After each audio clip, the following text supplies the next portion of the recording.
The auction yard at Copperbends sat behind the freight office in Rawlins, Wyoming, 1887, where the dirt was tramped flat and the boards of a low platform showed nail heads that had risen with weather.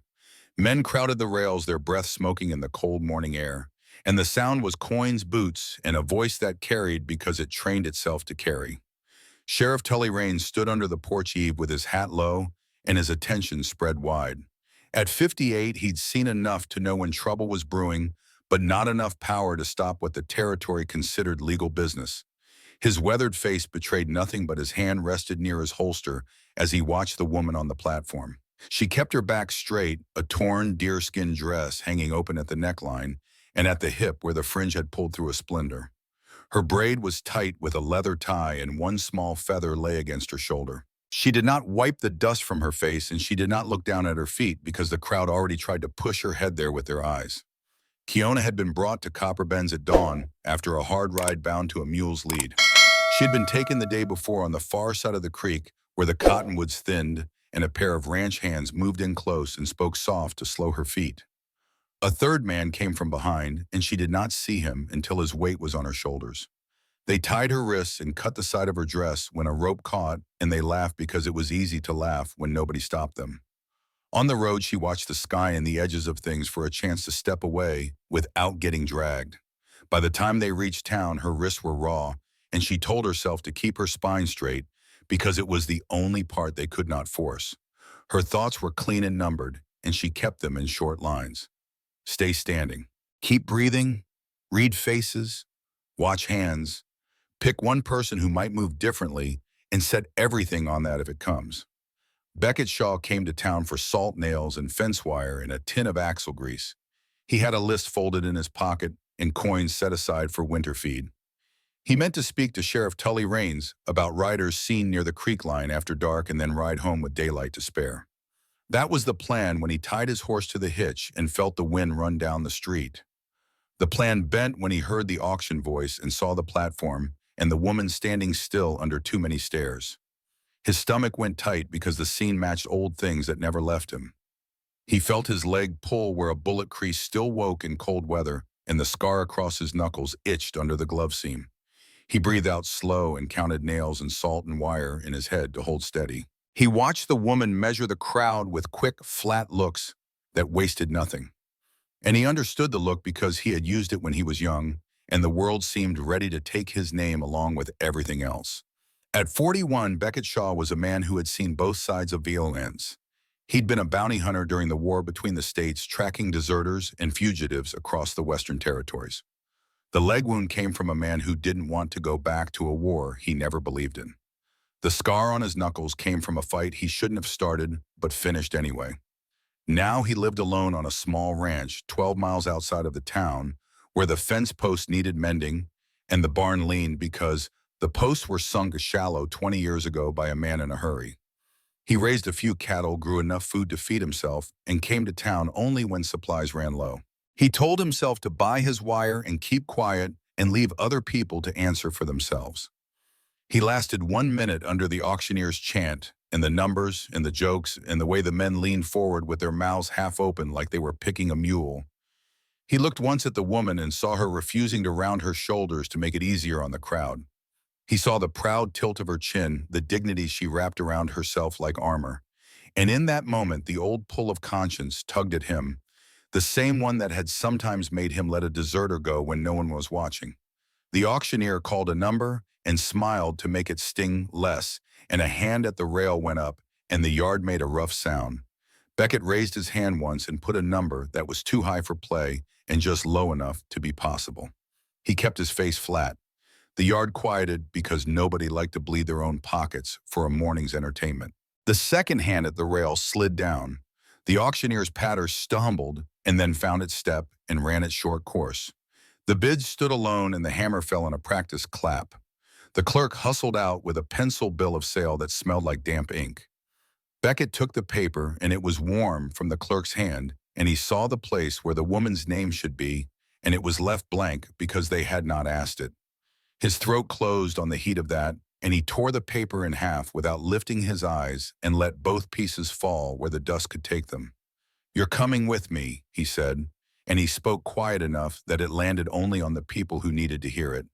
He did not reach for the woman's arm, and he did not hold up the torn paper, only turned enough to let her see the road out, and then looked once at the sheriff. Sheriff Raines pushed off the pond and stepped closer with a face that gave nothing away and said, "Keep it peaceable," in which was a warning that was also permission. Two men at the rail shifted like they had energy left for trouble. The sheriff laid his hand on the butt of his holstered gun and rolled his shoulder. The energy drained the way it should when a man is ready to work all the way through a job. Keona watched the one who had bid and saw the gray at his temples and the heel break across his nose and the way he stood like a man who had carried a body once and learned how to keep going. She checked his boots, his gloves, the set of his shoulders. She saw no rope in his hand and no fast smile. She looked for the little movements that give a person away. Eyes dragging down the front of her dress, fingers tapping, jaw clenched with hunger, and she did not find them. She felt fear sit hard under her ribs, but it was the steady kind that keeps a person awake. She did not owe anyone a show of gratitude. She owed herself a clear head and a plan. The plan changed now because a door opened and she could step through it and keep her name. She came down the steps without taking the hand that a boy reached out to make himself feel generous. She kept her chin level. She did not run because running makes a chase, and she was done drawing races for men who had nothing else to do. Beckett walked beside her through the split in the crowd that opened too slow for his liking. A ranch hand from the far creek said a word meant to stick, and Beckett looked at him once, and the word fell off. His pulse was loud in his ears, and his leg ached, and he told himself to keep the next minute simple. Get to the horses, put one foot in the stirrup, put her on the spare mare with her wrists free. Do not speak more than needed because talk gives men room to step in. If someone reached for her, he would break the wrist and hand it back and deal with the charge later. He did not want to fight, and he was ready for one. They reached the hitch. Beckett untied his horse in the spare and kept his back turned broad to the yard so nobody could work a hand past him. He felt her pause, and he did not crowd her. She tested the knot at her own wrist and found it gone because one of the hands had cut it when the bidding ended to show the yard there was no meanness in it. The lie of that made Beckett's teeth grind once, and he let it go because the anger would slow them. Keona put a hand to the saddle and drew a breath through her nose and set her weight to mount with a swing that showed she had ridden before. Beckett lifted the rein into her hand and passed up a canteen and a folded coat he kept tied to the rig. "For the road," he said, and it came out flat and steady. She pulled the coat around her shoulders with one quick motion and did not thank him, and he did not expect it. They moved out under the open sky with a frayed office shrinking behind them and a yard noise losing its shape. Beckett felt the tightness in his chest shift to the work ahead. 12 miles, a stone well, bread to warm, a bed to offer with the door that opened from the inside. He started the count in his head of fences that would need mending in spring and supplies he would have to delay, and he accepted the trade because he had made it himself. Keona looked over the street and the side lanes and the roofs for men. Anything that said the men who brought her here would follow. She noted the sheriff's position at the end of the boardwalk and the way his face turned to the two hands who had done most of the pushing. She filed it and let her shoulders loosen one notch. Her mission for the day set itself in plain terms. Leave this place on her feet. Keep her name. Keep her choices. Learn the lines of the man who said, "Come with me," and decide what to do with his offer once there was a door she could close.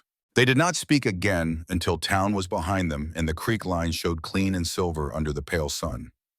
The decision had been made in the yard, and now they would live with it on the road. The wind cut across the flats, and both of them lowered their hats into it and let their horses settle into a pace that could be held. Behind them, the yard returned to other business, and in front of them, the track set its quiet line toward a ranch that had room for a second plate if a person decided to stay. Nothing about it was grand, and nothing about it was simple.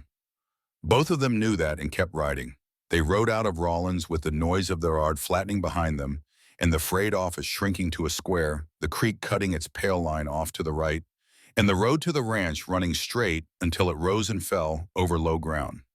He kept his gelding a half length ahead so he could set the pace and watch for dust at their back while still giving her room. She settled on the spare mare with a rider's balance that told him she had done this before, her hands held low to spare the raw skin at the wrists, and the wool coat he had handed up lay tight over her shoulders with the collar turned up against the wind. Neither of them spoke for the first mile, because the first mile is for listening, for counting how many hoofbeats belong to you, and how many to strangers, for letting the heart stop pounding hard enough to think. Beckett measured what could still go wrong and ticked through it in order, because order kept fear from spreading. There could be riders from the yard who wanted to turn a sale into a grudge. There could be a deputy with more order than good sense. There could be one of the hands who took offense at how fast the sheriff's stare shut him down and now wanted to prove something out on the flats where there were no eyes. He ran a finger down the Henry's side plate where it rode in the scabbard and checked the weight of the Colt on his hip and told himself not to use either unless someone put a hand on her and kept it there. He felt the old crease in his thigh pulling in the cold and understood that if it came to a run, he would have to decide in one breath whether to stand or throw his body in the way and trust his horse to hold. He had spent last spring selling off 2 dwindled heifers and a wagon he no longer needed so he could buy fence wire and seed and keep a little coin aside for breaks and storms. He had not saved it to spend on this. He had not planned for this. And yet down in his chest where decisions settle, it already felt like money put where it belonged. Kiona watched the line of their shadow move over scrub and stone and used the steady rhythm to separate what mattered now from what could wait. The skin under the rope burn stung with each flex of her fingers, and she kept the rein easy to keep the sting from shaping her mood. The coat smelled faintly of smoke and horse, and a clean scent like sun off old cotton, and the weight of it hid the torn places in her dress until she could make them hers again. She checked the horizon for dust and the edges of mesquite for a shine of metal, and once, without turning her head, she looked back and saw Sheriff Raines still on the boardwalk with his shoulder against a post, and his gaze following the 2 hands who had moved the fastest in the yard. That told her the first bend in the road was safer than it might have been. The second bend would be theirs alone. She told herself to keep her back straight because folding invites pushing, and she had done enough of other people's work today. They took the low draw that crossed the road where the creek ran narrow, the water slow and clear under a skin of thin ice that cracked softly as it touched the edges. Beckett eased the horses down to drink and stepped off to the gravel bar and crouched without asking. "Let me see," he said, and he kept his palms open at his sides so she could decide. She slid down careful boots, finding the rock by habit. Her face gave nothing away. She held out her wrists only after she judged the space and the angle of his body and the distance to the guns and the horses. He did not reach fast. He hooked a thumb under the cuff of his glove and pulled it free with his teeth, and the cold bit his skin and steadied his head, and he unbuttoned a small tin of salve from his pocket. "Winter hands," he said, because names for simple things could make harder things easier to stand. He worked the salve along the rope lines without pressing and kept his eyes on the skin and the ointment and the white edges where the blood would come if a person was careless. She watched his hands and then watched his face and found a plain attention there and not a single flinch toward her chest or the torn dress. She took the tin when he offered it and pushed it into the coat pocket like a promise she controlled. They ate where they stood. 2 strips of jerky, a heel of yesterday's bread he had stuffed into his saddlebag before riding into town. A swallow of canteen water that tasted of tin and cold. And the food put blood back where it belonged and quit the shaking in her legs that fear sometimes leaves behind. He pointed with his chin up the road.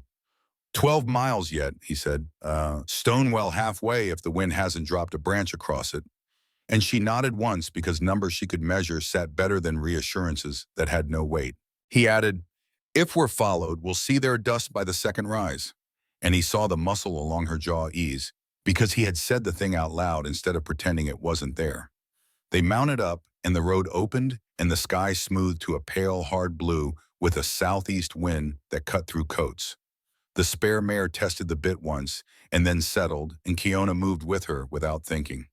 They covered another mile before a single rider came in from behind at a lope that wanted to be noticed. Beckett felt his neck go warm and turned his head just enough to set the angle of his eyes. The rider was a ranch hand from the far creek with a new hat he hadn't earned and a smile that showed teeth when there was no joke. He reined in just far enough off to stay in the space where a person can claim he isn't crowding. You paid high, the man said, letting his look slide where it had already tried to slide in the yard. Could have had cheaper if you waited afternoon. Beckett didn't answer. He kept his horse between the man and Kiona and set the gelding's shoulder so it would be work for the other to move closer without making it plain. The hand's grin thinned when he noticed the Henry stock and the way Beckett's right boot hung easy and ready and the quiet that meant no talk was coming. Sheriff says it's over, Beckett said finally, not as threat and not as invitation, just a fact placed where it needed to be placed. The rider clicked his tongue and turned his horse with a little show of dust that didn't amount to much. Ain't it over in the cards, he said as a safe face and trotted back toward town, because the courage that plays in crowds seldom rides alone. Kiona let out a breath she had been holding since the first drum of that horse reached them, and she did it quietly so it wouldn't sound like thanks and wouldn't sound like fear leaving. She said if the sheriff hadn't been there, and Beckett shook his head once. He was, he said. That's the measure. She considered that and filed it under things to test later because men say clean words on clean days and then weather comes and the same words turn. She decided to ask what she needed to ask on the road where the answers couldn't corner her. Do you have other hands out there? She said, and he kept his eyes forward when he answered. Not this winter. Sold 2 head to pay out wages before the freeze. It's just me and a dog that thinks too much of himself. And that put a picture in her mind. She could weigh a house with 1 man in it and a dog that barked when strangers came, and maybe a chair with a loose rung and a stove that needed its flue brushed. She asked the next thing because it was the one that would come up at the door. Where would I sleep? And he didn't pause. Spare room on the north wall window that sticks and cold door latch from inside. And she heard the last part and felt something in her shoulders drop down a notch, because that was a detail a liar never adds. He followed with the thing she had not asked because he understood what the yard had done and what the road still could do.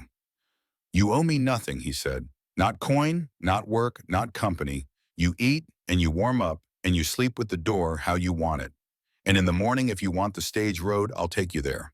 Or if you want the parson, we can answer his questions. Or if you want a day to think, we'll set that day where it fits.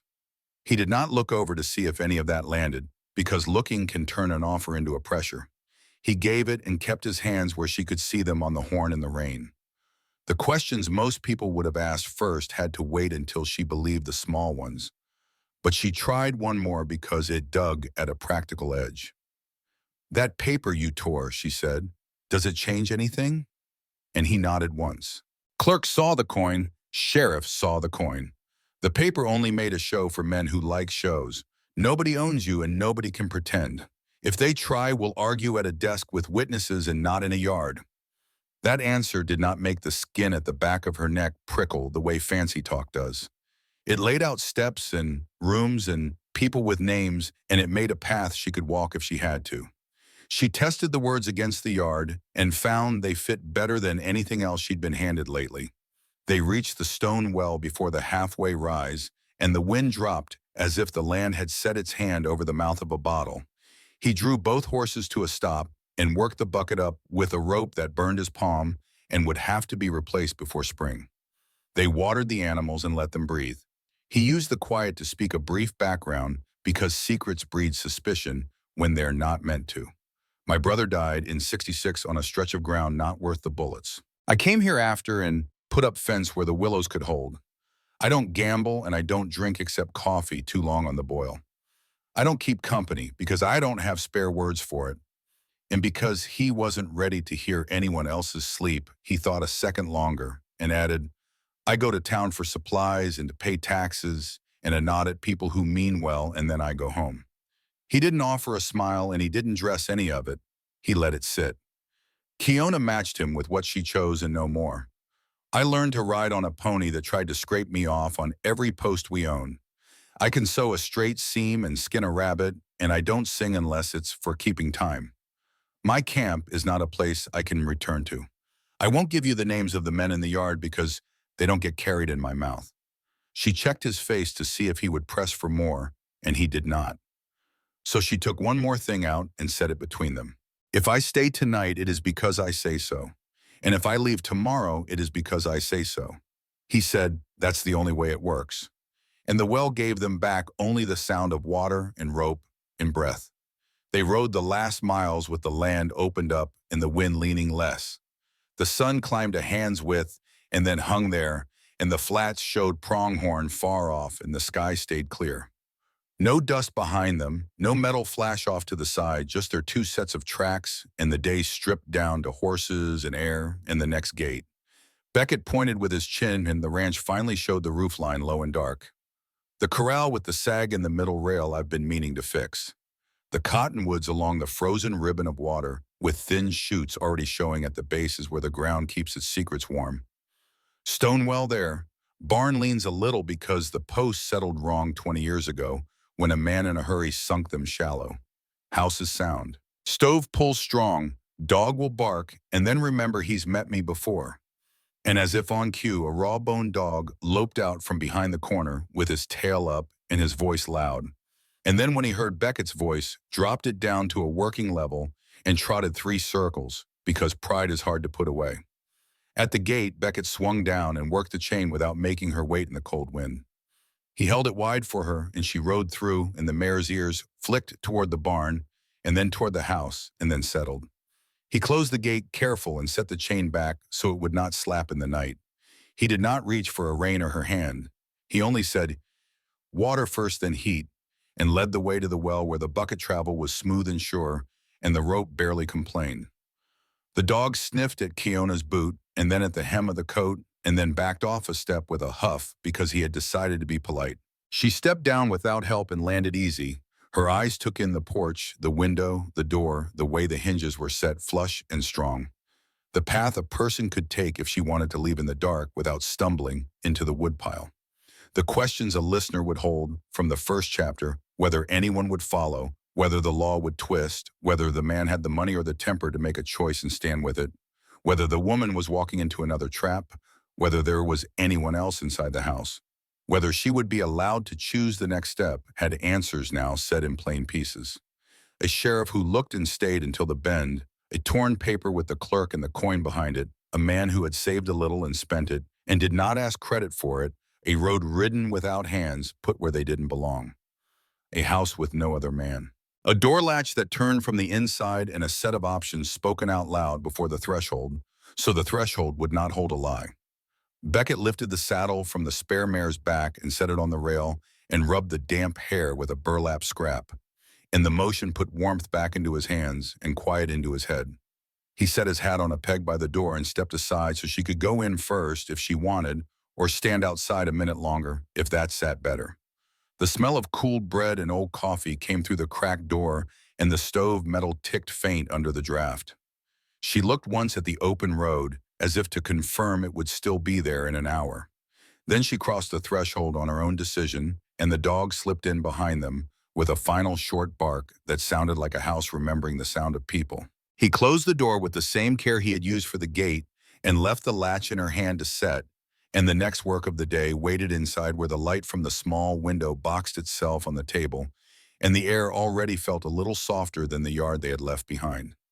The door shut behind them with a plain wood sound, and he left the latch resting in her palm so she could feel the weight and the turn and decide how it moved. The room held the steady heat of an iron stove with a draft pulled halfway. A loaf sat under a cloth on the table. A pot hung from the swing arm with beans giving off the slow smell of salt pork. A tin cup cooled near the edge. The dog circled once and lay down where he could watch both the door and the stove without having to choose. Her eyes went over everything because a first look fixes the line of a place. The window that caught clean light, the hooks for coats, a low shelf with 3 plates and 2 blue cups, a rack over the door with a Henry rifle laid empty and open, and the cylinder of a Colt in his holster that stayed on his belt and not on a chair where a person might wake to it. Beckett hung his hat on a peg and stepped 1 pace off so she was not cornered by table or wall. "No one else here," he said. "Won't be. Not tonight. Not any night unless I say before they come." He pointed with his chin to the room straight across the small hall. "There's your bed if you want it. North wall window sticks in cold, but it lifts. Latch turns from inside. There is no key because I don't keep keys. If you want a bar, I can set a board." He did not move toward the door to show it. He stood still and let the words do the showing. She answered nothing yet. set the latch down on the table to mark that she had learned it, then moved to the spare room and stood in the doorway and looked hard. The bed was narrow and clean. The quilt faded where a sunstrip had sat for years. A small trunk with a split hinge sat open with nothing inside but a folded blanket. The window had frost in the corners and a nail pushed into the sash to keep it from rattling. She lifted the sash a finger's width and set it down again to test the truth of the stick. It stuck and then came free when she set her shoulder to it. She nodded once to herself and went back to the kitchen. He set a folded white shirt on the chair back in a length of clean cotton rolled tight. "This will fit well enough until we can fix your dress," he said. And he turned his face to the stove and checked the draft so she could change without watching his back for turns. She did not hurry the buttons because rushing makes hands clumsy. She kept the wool coat on the chair ready if the door opened. She pulled the shirt on, and the cotton sat smooth over her shoulders and hid the torn places. She worked the bandage around the wrist where a rope had chewed the skin and asked with her eyes if a knot would hold one-handed. He said, "Tie to the inside so it won't snag," and kept his hands down and away until she stepped back. Her stomach turned once and then steadied when the bread came out on the cloth, and he cut two thick pieces with a knife that had been kept sharp for work and not for show. He set a plate in front of her and poured beans from the pot. Steam rose and hit the air, and the smell reached all the way to the back of her head and told her body to ease. She ate with her eyes on the door and the window and then on his hands as they moved. He ate slower, watching the stove and the small things men forget when they're used to eating alone. When she finished the first plate, he filled it again without comment because second plates should not be a test. She drank water and then coffee and almost asked him to boil it less and then left it because she had other questions first. "What now?" she said, and she kept her voice level so it would not carry worry or promise to a place it did not belong. "You tell me what you want," he said, and he meant it in the way he set his fork down and gave her all of his face and none of his weight. "I can take you to the stage road at first light, or to the parson if you want papers and a shield between you and talk. Or you stay in that room with the door how you like it and think. 1 day or 3. Work if you want to work because work helps a day go by. Sit if you want to sit. Eat either way." He looked once at her bandaged wrists. "You own nothing here." And he left it there. She tested the ground the same way she had tested the window 1 inch, then another. "If men come," she said, "the ones from the yard or the ones who brought me," he said, "they will meet me first. If they want the law, we walk to the desk with the clerk and the sheriff. If they want trouble, they find it. The paper they had is gone and the sheriff saw me tear it. If there's a claim, it has to be spoken in daylight with names on it. And then we answer with names." He pointed at the rifle rack. "Gun stays there unless a person reaches for you." He tapped the Colt with 2 fingers. "This stays on me, but it stays quiet." The dog thumped its tail once as if agreeing to order. She set down the cup and let a beat pass, then put a small thing on the table that mattered as much as the larger ones. "My name is Kiona," she said. "I didn't say it in the yard because they would use it." He said Beckett Shaw, and the sound of the names made the room different in the way a person decides to stand in it. The missing pieces that a listener might have wanted from the first telling began to set themselves in place without stopping the day. Who else lived here? No one. Where the gun sat, one visible empty, the other holstered and quiet. Whether he kept keys, he did not. Whether she could wash and tend the rope burns, a basin and kettle sat by the stove. He poured hot water and set it with a sliver of lye and turned away while she cleaned and wrapped. Whether there was a plan beyond food and breath, there were 3 choices laid out, each with steps and names. Whether he expected labor and trade, he had said plain no debt. Whether he would push for a bed, not hers. He had said nothing of beds and had pointed to a door she could bar. He lifted the kettle with a rag and poured into a tin basin, set it on the table and slid a cake of soap beside it, and then stepped back to the stove to check the damper again, even though it did not need checking. She washed the rope burns and the dust from her face and the cut at the hip where the dress had torn. She did it with steady hands and the bandage held. "There's a comb in the trunk," he said toward the hall, "because a person who lives alone forgets where little things end up." She went and found it and set her hair right braid, tight leather, tie smooth, feather laid, where she had kept it since morning.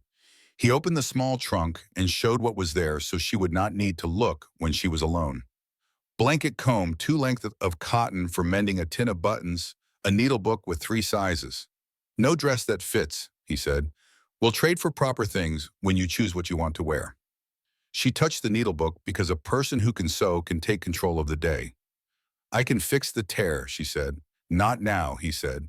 Eat first, warm first, choose first. And the order calmed the tight places in her ribs more than any soft talk could. When the food was done, he rinsed the plates and she watched how he worked. No wasted motion. Water poured into a pan, a rag used and wrung plates set to dry on their sides, knife wiped and hung on the same nail. The routine told her who he was without story. He asked, any food that makes you sick? Because men think of this too late. She shook her head, then paused and said, I can't take whiskey. He nodded, there is none here. And the dog thumped again, as if to stamp the fact. He brought out a ledger he kept for feed and nails and taxes and set it on the table and turned to a blank page so the old numbers didn't press on the day. If you want the parson, I will write what we need to see so we don't forget when men who make a living with paper try to sound bigger than us. He said it without heat, only a fact. She looked at the page and saw a space where her name could sit without being bent, then closed the book with her palm and left it unopened so the choice could wait until morning without living in ink before it was ready. She stood and walked the small loop of the house to learn it. Front door, stove, table, peg hall, his room at the end, with the door open so she could see a bed and a chair and a pair of boots set heel to heel and nothing else. No bottles, no stacked crates, no hidden corners. Back to the spare room, the window again, the view out to the cottonwoods, and the frozen run of water in the corral with the sag rail she had noticed from the road. That rail needs a brace, she said from the doorway, as if speaking to the house.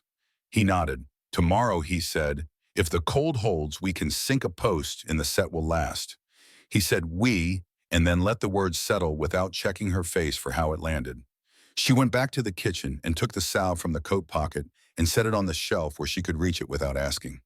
The dog shifted to make space for her feet as if he had lived with her years. She did not touch his head and he did not ask for it. She sat and felt the heat from the stove come through the chair seat to the back of her legs, and the sensation grounded her in a way that did not need words. He said, I will be in the shed a short time to split kindling. The axe is sharp. You will hear 2 strikes and then a pause and then 2 more. He said it to put a rhythm to the minutes so she could map them. If a stranger comes to the yard, I will call your name once and then stand in the doorway so you can see me, see him. He added the detail because it mattered. She listened to the 2 strikes and the pause and the 2 more, and to her own breath settle into that count. She looked at the latch and turned it once to feel the movement again, and left it unthrown because leaving it unthrown was her decision. She stood and checked the window one last time, and then set the shirt straight where it pulled across her shoulders. And she told herself out loud in a quiet tone that only the dog could hear. No more being moved without saying. The dog lifted his head and then slept again. When he came back, he knocked with 2 knuckles and waited, even though the door was not barred, and then stepped in only when she said yes. The light had thinned toward late afternoon, and the square of brightness on the table had slid to the edge. He pulled the swing arm and set the pot off the heat, and the metal ticked and settled. They did not speak for a moment because the two had already said enough and because silence can be honest when it is not being used to hide. He finally said, I will take first watch on nothing, which meant he would sleep light and rise at any odd noise. I don't need a watch, she said, and then corrected herself because pride was useful only when it did not get in the way of safety. I don't want you waiting in the hall. He said, I'll sleep in my bed with my door open the way it always is. You sleep how you choose.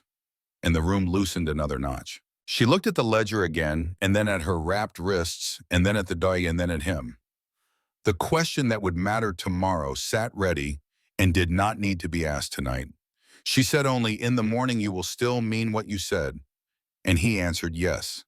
And his voice had the weight of the thing he had carried longer than today. The listener's small questions that hook at the back of the mind had all found a place without stopping the story. Whether she had privacy, she had it. Whether he would expect more than food and shelter, he would not. Whether he had a plan if law or trouble came, he did. Whether the door truly turned from inside, it did.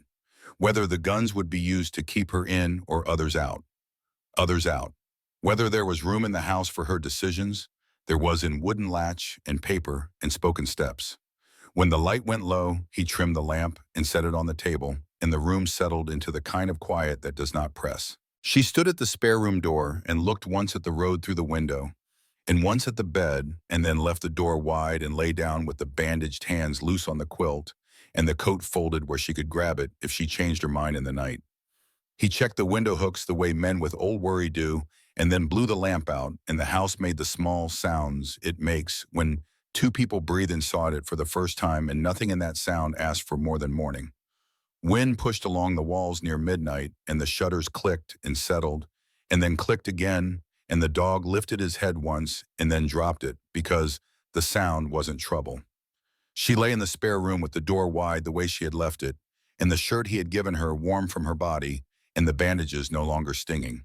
And she listened for the pattern. He had promised his sleep, light a turn on the mattress, a small cough into his pillow, the silent check of the window hooks.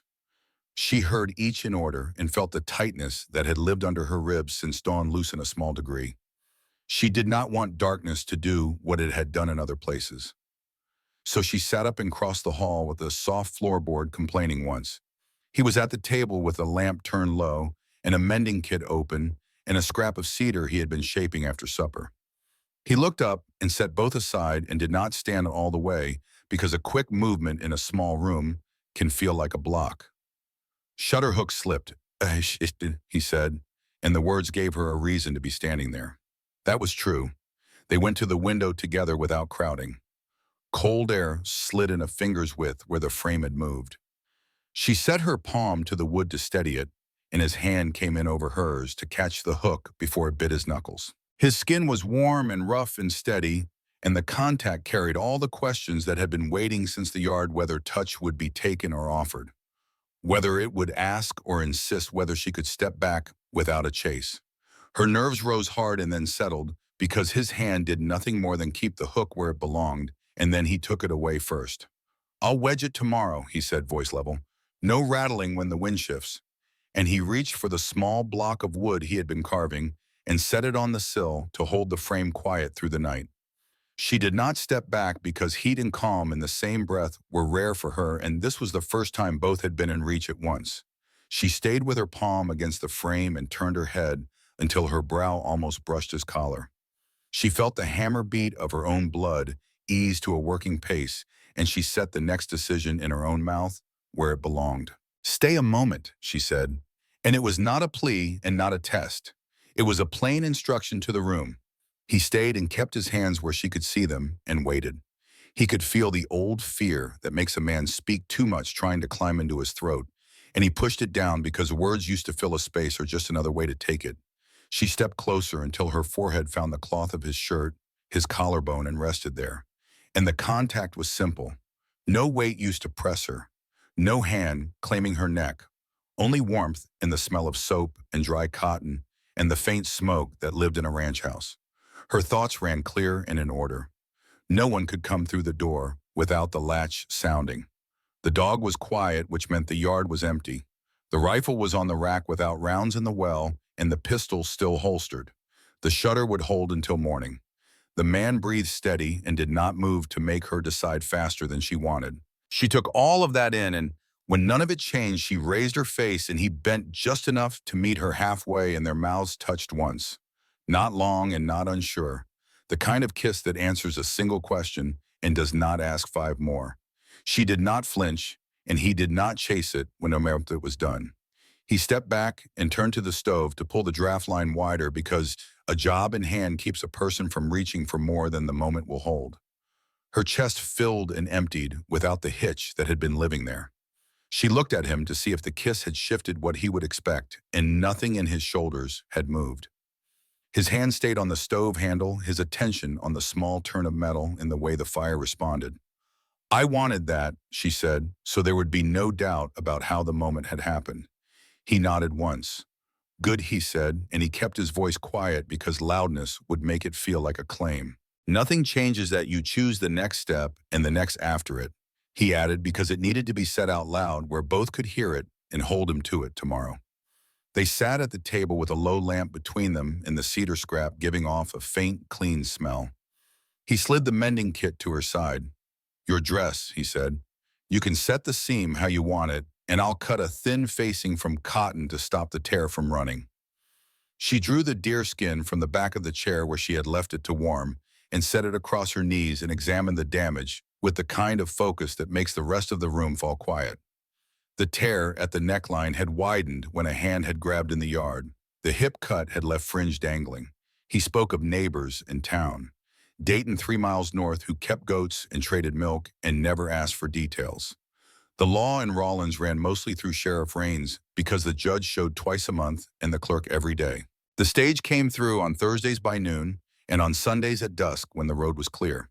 The parson's doors stayed open in daylight, and his wife kept a trunk of shawls and spare gloves for any woman who needed them and did not ask for the story unless it was offered. If food ran thin, there was enough flour and beans for 2 weeks and salt pork for 5 days and a sack of dried apples hanging from a ceiling hook.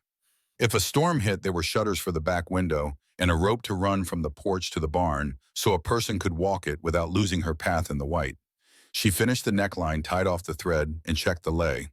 It framed her the way she wanted, not high, not gaping. She set the needle down and rubbed the salve in her wrist again and asked, one more thing that could sour a day if it stayed unspoken. "If I walk away tomorrow, do you take me back to town or point and let me go?" He said, "I saddle and ride with you where you say until you tell me to stop." And her shoulders let down another inch because control is one thing and protection is another, and the two together are rare. She pushed the dress aside and set both hands palm down on the table and met his eyes. "I don't plan to walk," she said plain. "Not tonight, not in the morning." And he did not smile because this was not a place for grins. He only breathed out and said, "All right." And the word had the weight of a man deciding how to spend the rest of his day. They spoke a little about the morning because mornings go better when they have a shape. Coffee bread warmed again, a look at the sky for signs of weather, a ride into town if she chose to face the parson or the clerk, a day at the ranch if she wanted the quiet to think. He said he had a small tin ring put aside from a stop at the Mercantile 2 months back, when he thought he might someday need it for a reason he could not name then. He said it without pressure and watched his own hands instead of her face. She listened and kept her expression level and did not answer because yes or no at midnight can turn false at daylight. She nodded once to say she had heard and stood and folded the dress. "I sleep now," she said, and his chair legs scraped once as he rose out of habit to offer help. And then he sat back down because she needed to walk the short distance to the doorway under her own feet. At the threshold, she turned and said the thing that would fix the line between them for the rest of the night. "Don't wait in the hall." And he said, "I won't." And she believed him because he reached for the lamp to turn it down further and not for his boots. She left the door wide again, and the dog went to the space between the two rooms and lay across it so he could be a hinge and not a wall. The lamp burned low and the house made small cooling sounds and the wind moved away. Sleep came to her without jerking her awake because the day had left no handprints she did not choose. He stayed at the table long enough to sand the cedar smooth and slide the mending kit back into its tin and write 2 lines in the ledger that were not numbers. One word that was her name, because speaking and writing it were different kinds of trust, and the word morning, because plans can scatter if they are not set somewhere. Just before dawn, the shutter knocked once and held, and he woke with the reflex he had warned her about, and then laid back because the sound did not carry the scrape of boots or the clink of tack. The dog's tail thumped twice and stopped. She woke easily and lay still and checked the room with her ears the way she had taught herself to do. No unfamiliar breathing, no unlatched door. Only stove, tick outside wind animal at rest. She let go of the last of her guard and rose without hurry. She went to the kitchen and found him already up, moving with the care of a man who knows his own floorboards and the sleep of others. They nodded to each other and she took a moment at the basin to wash her face. The world outside the window showed a hard dawn sky with a few early birds cutting dark lines against it. "Good time to sink a post," he said, glancing out at the corral. "Ground's not frozen solid yet."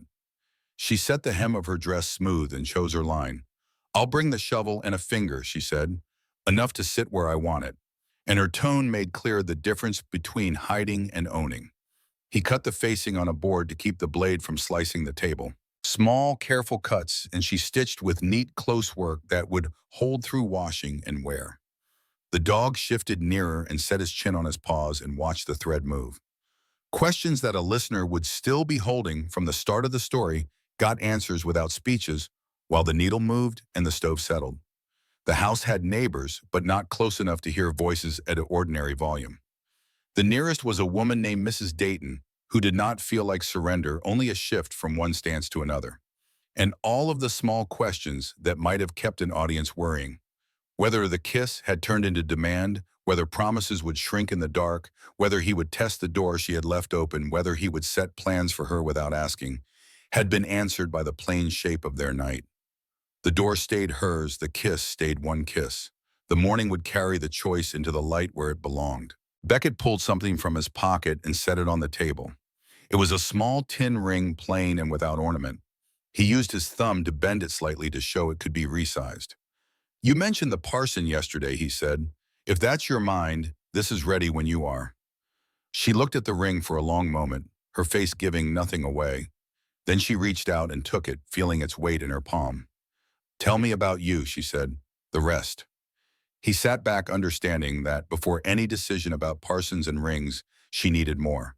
Not romance, but truth, the kind that could hold a life. "I was a bounty hunter during the war," he said, watching her face for reaction. "A man paid to find people who didn't want to be found. Sometimes deserters, sometimes escaped slaves, sometimes innocents caught in paper traps. The admission hung between them, heavy with the weight of what he'd been, what she was. A hunter. The hunted. I brought in a man once," he continued, "an Apache who didn't speak English. He had papers that marked him a thief, but I didn't look hard enough at those papers. Didn't care to. He died on the trail to Fort Laramie. Fever, they said, but I knew it was a broken spirit." He ran a hand through his hair, gray at the temples. "That was my last hunt. I sold my gear and came west, started again." Kiona's hands had stilled on her sewing. She studied him, measuring the confession. "I know who killed your brother," she said suddenly. His head came up sharply, eyes fixing on her. "In '66, she continued, "the stretch of ground not worth the bullets. It was my brother Makya. He died last year in a raid. The bluecoats said he was stealing horses, but he was bringing back our own." She waited, watching to see if hate would replace whatever had grown between them. Beckett took a slow breath. "We all have ghosts," he said finally, "and we can't bring them back by making more." Their eyes held, and something deeper than comfort passed between them. Understanding, perhaps. The recognition that the past was a tangled web neither of them had woven alone. "There are men in this territory who profit from our fighting," he said. "Men like the ones at the yard who see people as things to trade." "Men like Hargrove," she said. He looked up, surprised. "You know Hargrove? Every Apache woman knows Hargrove," she said, her voice steady but with an edge. "He owns the largest ranch north of here, takes land that isn't his, sells people who aren't his." Beckett nodded slowly. "He has friends with badges, friends with money. He won't like what happened yesterday." "No," she agreed, "he won't." She picked up the tin ring again. "I want to see the parson today." He studied her face. "Why?" She set the ring down firmly. "Because a woman with no name is easy to move. A woman with papers and a husband's name is harder. And if Hargrove comes looking—" She didn't finish, but she didn't need to. Beckett understood. This wasn't about love or even companionship. It was about survival, about setting barriers between herself and men who would own her. "We ride in an hour," he said simply. He stood and went to check the horses. The dog followed him out, leaving Kiona alone at the table. She picked up the ring, again slid it onto her finger, and found it too large. With a small tool from the mending kit, she carefully pinched it smaller until it fit. She placed it back on the table and returned to her sewing, each stitch a decision, each pull of the thread a choice that was hers alone. Outside, the sun crested the eastern ridge, painting the frost-covered ground in cold, clear light. A new day in a territory where survival was never guaranteed. But for the first time since the men had taken her at the creek, Kiona felt the beginnings of something like hope. Dawn had not come yet, and the lamp was turned down until the flame was the size of a fingernail, and the stove ticked as the iron cooled. Pike slept in the doorway like a hinge between rooms, and she came back out with the mended dress folded on her arm and sat on the floor with her back to the bed frame, because chairs felt like distance and she wanted the boards under her to tell her the room was solid. Beckett slid down opposite her and rested his shoulders against the same frame and left half a pace of space so her knees would not feel fenced. And for a while there was only breath and the thin sound of wind in the cottonwoods. And then the kind of talk that is not for crowds began because quiet had made room for it. He went first because he had asked most of the decisions, and a man should put his own weight on the floor before asking another to put hers. He told her the year his brother died on a stretch of land that did not change hands when it was over, and how the three men who came home shared a single canteen, while the ones that did not had their names carved on poor wood. He said he carried cards for a year after and let nights go to dice in anger until he woke one morning and felt sick of the shape of himself and sold the pistol he had won a week before and bought a shovel and walked until he found fence posts that needed setting. He said he tried once to court a woman who made fine pies and wore her hair pinned neat, and he quit that after a month because he could not bring his mouth to lie and say he had the kind of patience for company she wanted. He said these things without grinding his teeth at the edges, and she watched his hands and saw no tremor and heard no selling in the tone. "I was a bounty hunter after the war," he said, his voice steady. "Not for long, but long enough to know what it means to track a person. To find someone who doesn't want to be found." His eyes stayed on the floorboards between them. "I brought in a man once in Apache who didn't speak English. Papers said he was a thief, but I didn't look hard at those papers. Didn't care to. He died on the trail to Fort Laramie." He looked up, then facing her directly. "That was my last hunt. I sold my gear, came west, and started again."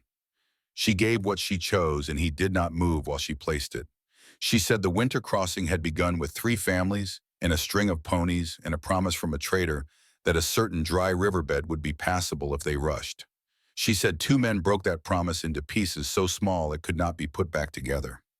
She said the ones in Rollins saw fear and saw a coin at the same time, and that is a look she had learned to name. She said she could not return to her camp now because someone would say she had brought trouble back with her, and even those who loved her would find it easier to turn than to stand against a story men tell to save their own faces. She did not make the men larger by using many words. She named them once and left them where they belonged, behind the road and far from this room. She said her grandmother taught her a low song to keep hands steady while sewing or planning, and she hummed 2 lines then stopped because this was not the hour for singing. She added one more thing without looking at him because it did not need his eyes to be true that she had been held down and that no one in this room would name it for her and that it would not be the center of her days. And he said only "all right" in a steady voice because a man who tries to shape a woman's pain with his metaphors is only making it about himself. Then she met his eyes, her gaze unwavering. "I know who killed your brother," she said. His head came up sharply. "In '66, the stretch of ground not worth the bullets, it was my brother Makya." She did not look away. "He died last year in a raid when the bluecoats said he was stealing horses. He was bringing back our own." She waited, watching for hate to replace whatever had grown between them. Beckett took a slow breath. "We all have ghosts," he said finally, "and we can't bring them back by making more." Their eyes held, and something deeper than comfort passed between them, understanding perhaps. The recognition that the past was a tangled web neither of them had woven alone. "There are men in this territory who profit from our fighting," he said. "Men like the ones at the yard who see people as things to trade. Men like Hargrove." She said the name falling between them like a stone. He looked up surprised. "You know Hargrove. Every Apache woman knows Hargrove," she replied, her voice steady but with an edge. "He owns the largest ranch north of here, takes land that isn't his, sells people who aren't his." Beckett nodded slowly. "He has friends with badges, friends with money. He won't like what happened yesterday." "No," she agreed, "he won't." They spoke about what tomorrow could be, and the words came out like nails lying on a bench where you can see the source and the count. He said if she wanted the parson, they could stand in a plain room with a board clerk and a clock and answer questions with calm mouths. And if the clerk made it hard, he would put names and hours in a ledger, and then they would return to the sheriff to have him watch the signing, because a set of eyes that do not belong to the yard make lies scarce. He said if she wanted the stage road instead, he would saddle before first light and ride until the dust from Rollins lay between them, and anyone who still had a taste for fight, and put her on a bench with a ticket and sit his own self outside until the driver took the reins, and after that he would ride home without tracking her steps. He said if she wanted a day or two here in the house to get her balance, she could take the spare room and the window and the latch and the dog in the doorway, while he worked a brace into the corral rail and cut kindling and checked the fence line, and none of that work would ask anything from her, would only be offered because a day has enough weight without debt piled on it. She tested the offers for thin spots the way a person tests a plank before stepping over water. She asked what the parson would say and what the questions were and how they would answer, and he laid it out with no gloss. Full names, spoken ages where they lived, whether they came by their own decision under pressure, whether there were witnesses. And he told her the parson's wife often stood by with a shawl and a pen that did not blot and would give a nod when a woman's voice caught, and that the sheriff would take 2 minutes to warn off any mouthy hands outside the door if it came to that. He told her if she did not want anyone to touch her in that room, they would stand apart and he would not reach for her hand. And she could say her yes without any part of her being bent to fit a picture meant for others. She reached for the tin ring that still sat on the table and held it in her palm. "I want to see the parson," she said, "today." "Why?" he asked, not challenging, but wanting to understand. She set the ring down firmly. "Because a woman with no name is easy to move. A woman with papers and a husband's name is harder. And if Hargrove comes looking—" She didn't finish, but she didn't need to. Beckett understood. This wasn't about love or even companionship. It was about survival, about setting barriers between herself and men who would own her. "We ride in an hour," he said simply. Morning took hold clean and steady. The creek ran with a thin skin of ice that cracked and slid and then gave up as the sun climbed. They ate bread and beans and drank coffee, boiled right this time, and the dog took his place by the door. They set the day in order without hurry because the hard part had been done yesterday and today belonged to work. He took the cedar plank from the shed and sighted down it and chalked a line for the lid and the sides. She brought the needle book to the table and laid out a square of cotton to line the tin so the papers would stop sliding. They moved around each other without bumping because even small rooms can hold 2 people when the steps are known. He cut dovetails with care and eased the edges with a scrap of sand. The cedar lifted a clean smell into the room. She stitched her name into the corner of the cotton Kiona shawl in plain hand thread pulled tight, then set the cloth inside the tobacco tin and placed the parson's paper over it and the torn sail halves under it. Lid shut. Click. Felt all of it done without talk.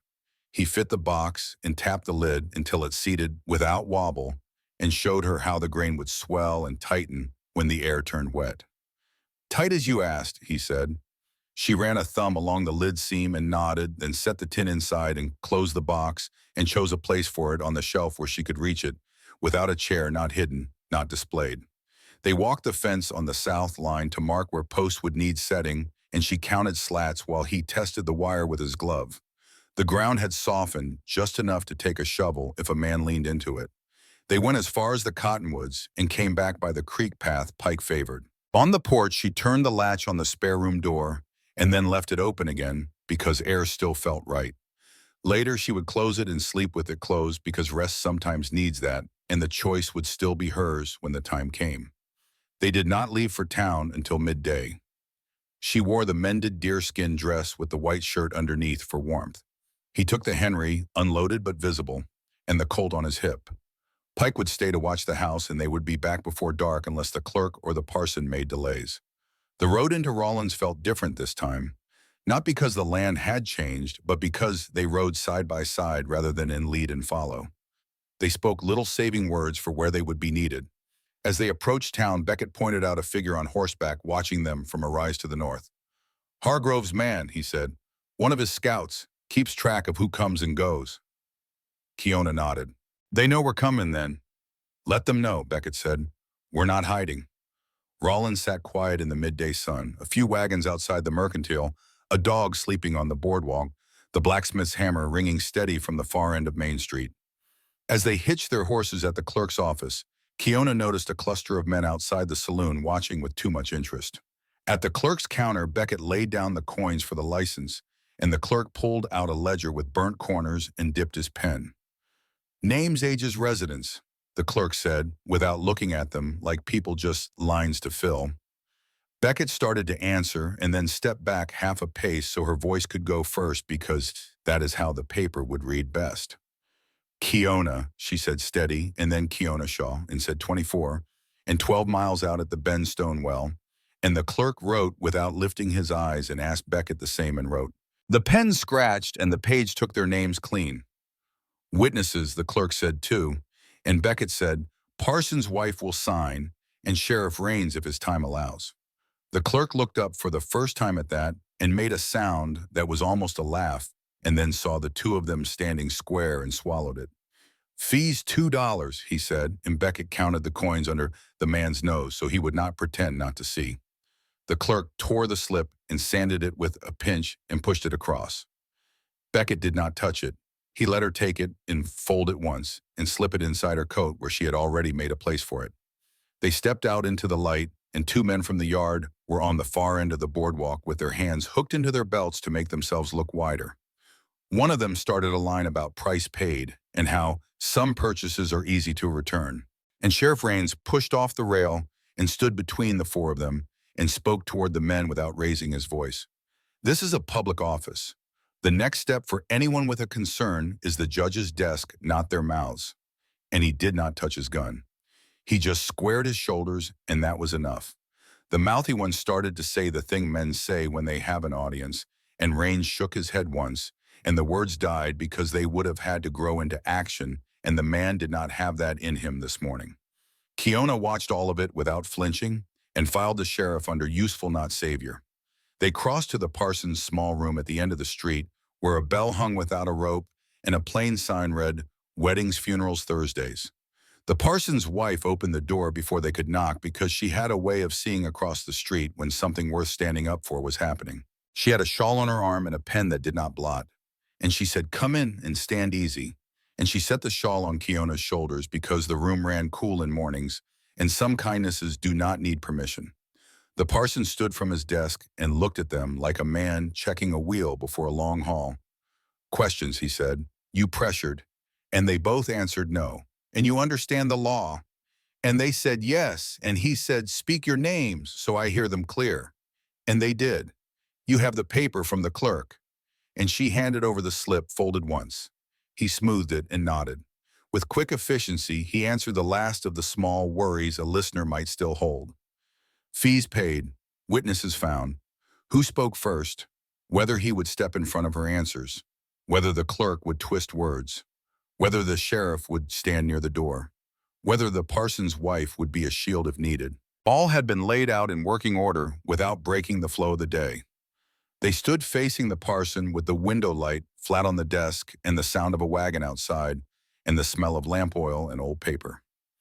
Beckett reached into his pocket and set the tin ring in the parson's hand so there would be no fumbling at the words. Kiona rolled her shoulders once to settle the shawl and looked at the parson and then at Beckett and then at the door which stood open to a street that could not change what was going to be said in this room. And she gave a single nod that ended the talking about weather and put them squarely in the doing, and the next breath belonged to the bondos that would be spoken without anyone else's hands on them. The parson set the slip from the clerk on his desk and opened a narrow book with lined pages, always and a ribbon stuck between them. His wife stood at his shoulder with a good pen and a small dish of sand to dry the ink. Sheriff Raines stepped in and took the spot by the door with his hat in his hand so he could watch the street and the room at once. The air smelled of lamp oil and clean paper and cold air coming through the gap under the sill. Names spoken clear, the parson said, and they gave them. Kiona Shaw, steady, and Beckett Shaw, even. Ages, and they answered. Residents and Beckett said, 12 miles out at the Bend, Stonewell. And the parson nodded and looked at Kiona for a long second to be sure she was looking back and not past him. Any pressure on either of you, he asked, and they both said no. And he believed it because their faces did not twitch at the corners, the way faces do when the mouth and the body say different things. He took the ring from Beckett's palm and set it on the open page so it would not slip from fingers at the wrong moment. "Words are short here," he said. "Speak yes if you mean yes. We don't do pretty talk to satisfy anyone outside this room." He read the lines the law required in the territory and did not add to them. He asked Kiona first because his habit was to ask the woman first, so the man's answer could not crowd hers. "Do you take him?" Oh. And she looked at Beckett and then at the parson and said, "I do," without a shake in it. He asked Beckett the same and got the same clean answer. The parson tipped his hand toward the ring, and Beckett lifted it and did not reach until Kiona set out her left hand. He slid the tin band home where they had sized it that morning, and it seated without turning. No fumbling, no show. The parson's wife gave one quiet breath, like a person who had seen too many clumsy trees and enjoyed seeing a clean one. The parson shut the book halfway with his palm and said, "Husband and wife," and did not raise his voice.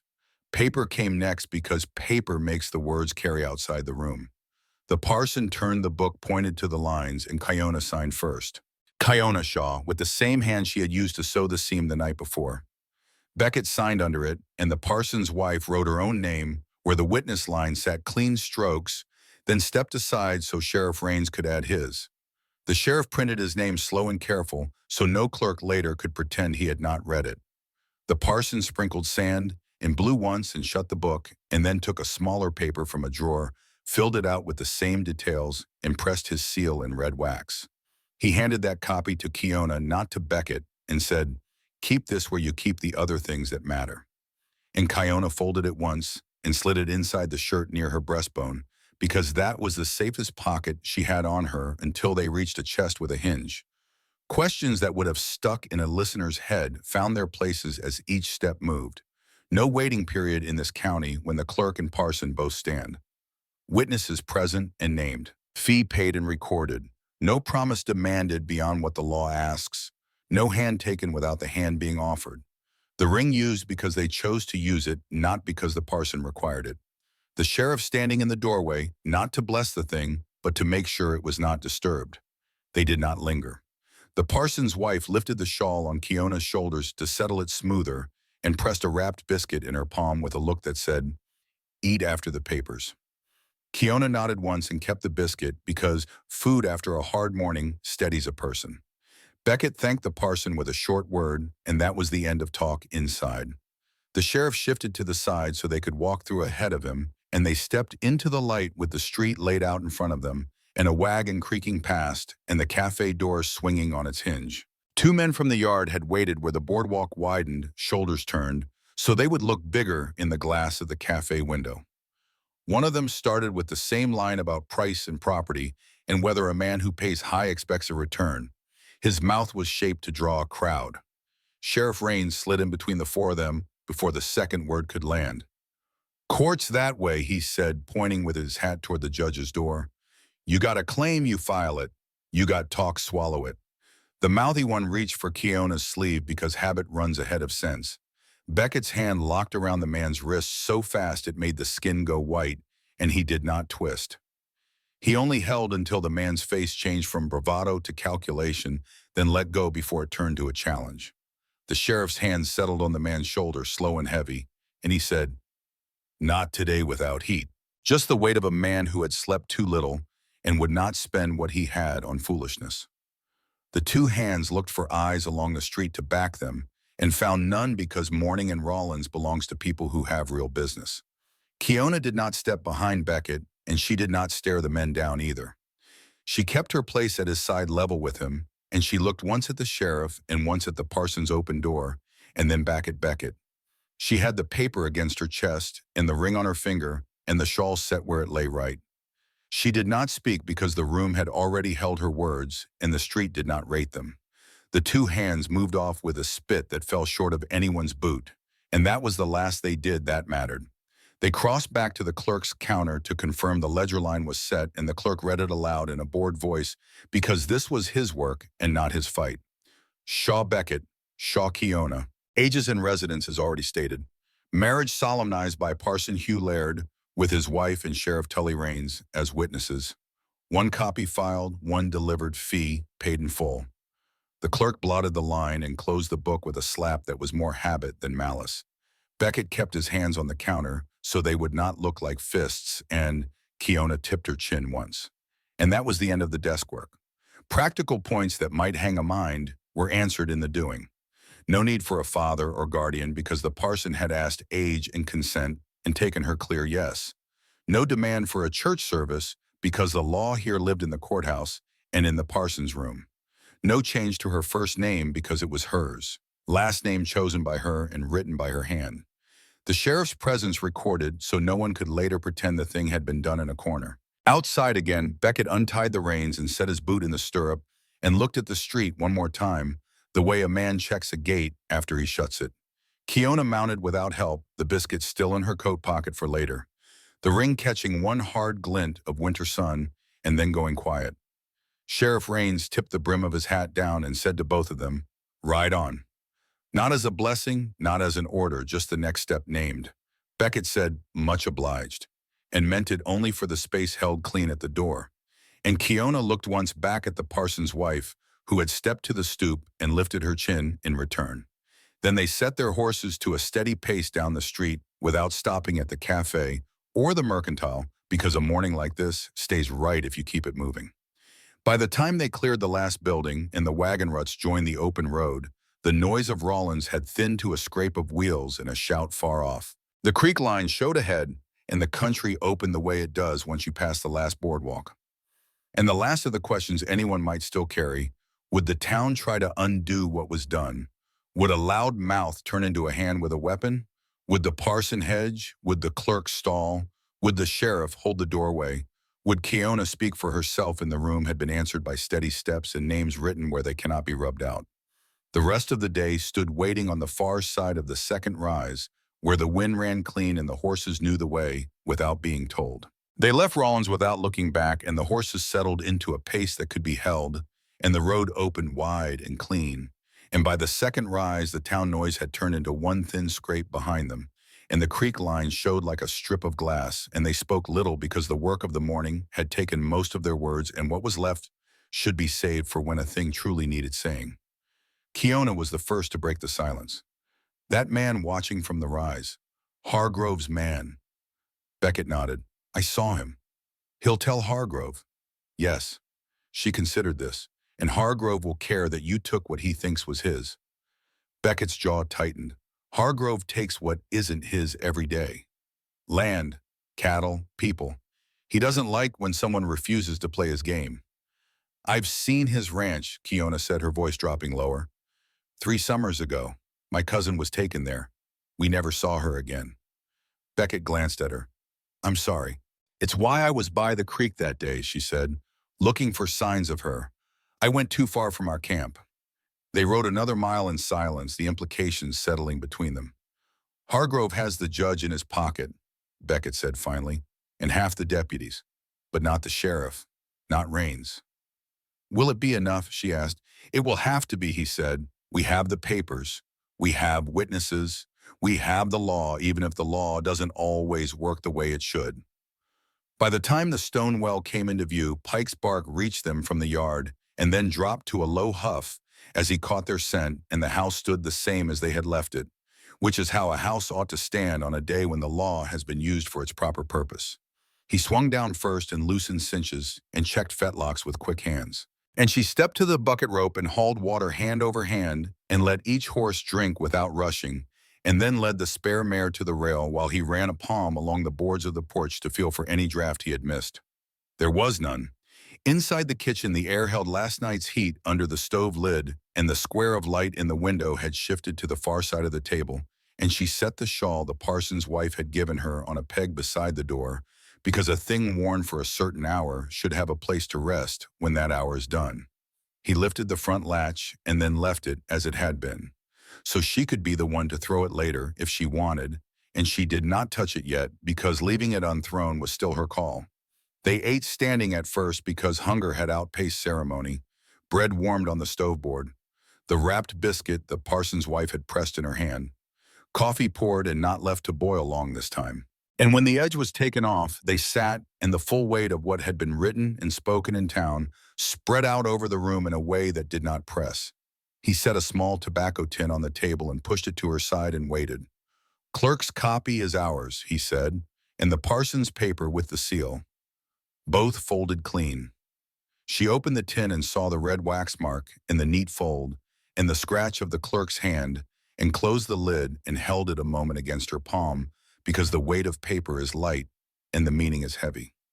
Then she said, "This stays where I can find it without asking." And he nodded toward the cedar chest, since that was the best they had until he built something better. He glanced at the mended dress laid across the chair, and then at the seam she had reset at the neckline, and the way it framed her how she chose and not how the yard had torn it. And he did not comment, because praise can feel like measuring when a woman has had enough of being measured. He took up hammer and a length of bracewood and walked to the corral, and she followed with a bucket of nails, and the dog trailed and lay where he could keep both of them in sight. The middle rail that had sagged since last thaw lifted with a grunt and held steady while he drove the brace. She set her shoulder under the end without being asked. And he did not call out warnings, because she knew how to carry weight, and the board sat tight once the nails bit.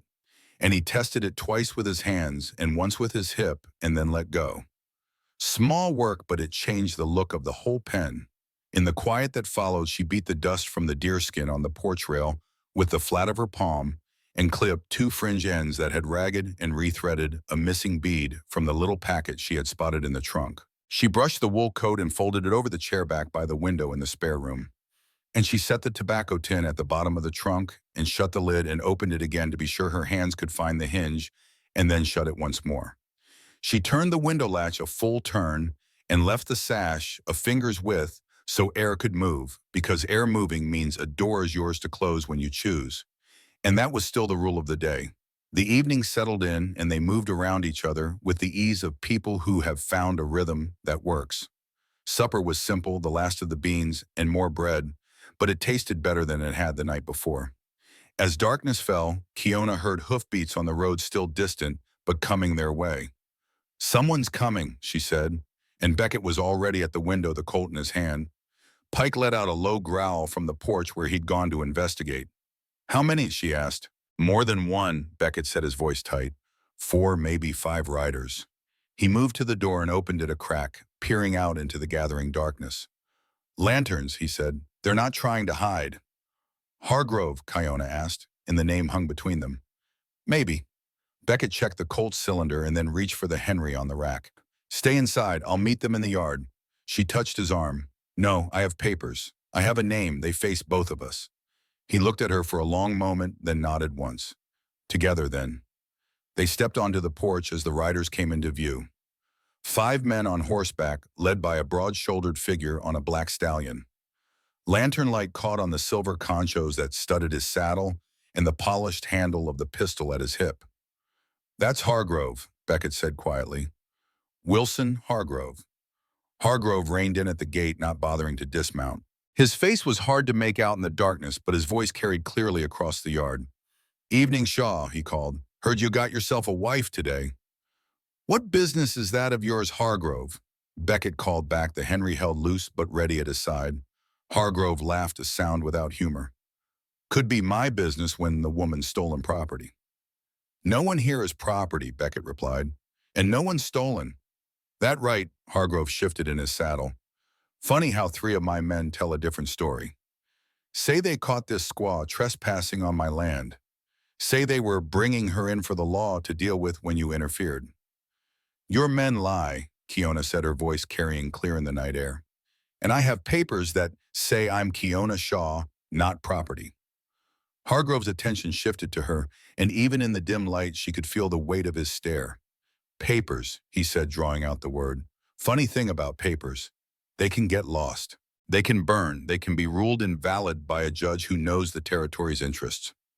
"What do you want, Hargrove?" Beckett asked, cutting through the threats. "What I always want, Shaw. A fair deal." Hargrove leaned forward on his saddle horn. "I'm buying land in this valley. All of it eventually. Your patch is small, but it sits on good water. I'll give you fair price for it, more than fair considering the circumstances. And if I'm not selling," Hargrove's voice hardened, Then things get complicated. Seems to me a man who keeps company with Indians might have his loyalties questioned, especially a man with your history. Beckett stiffened beside her. Oh yes, Hargrove continued. I know about your bounty hunting days, Shaw. I know about that Apache who died on your watch. How do you think that story would play with the territorial authorities, a former bounty hunter, harboring Indians, maybe passing information to the hostiles? That's a lie, Beckett said, but his voice had an edge now. Truth lies. Hargrove waved a hand dismissively. It's what people believe that matters, and people around here believe what I tell them to believe. He straightened in his saddle. I'll give you a week to think on my offer. Fair price for your land, and you too can leave the territory with no trouble. Or stay and see how much trouble I can make. With that, he wheeled his horse and started to ride away, then paused and looked back. 1 week, Shaw, and keep your wife close. There are still men looking for runaway Indians in these parts.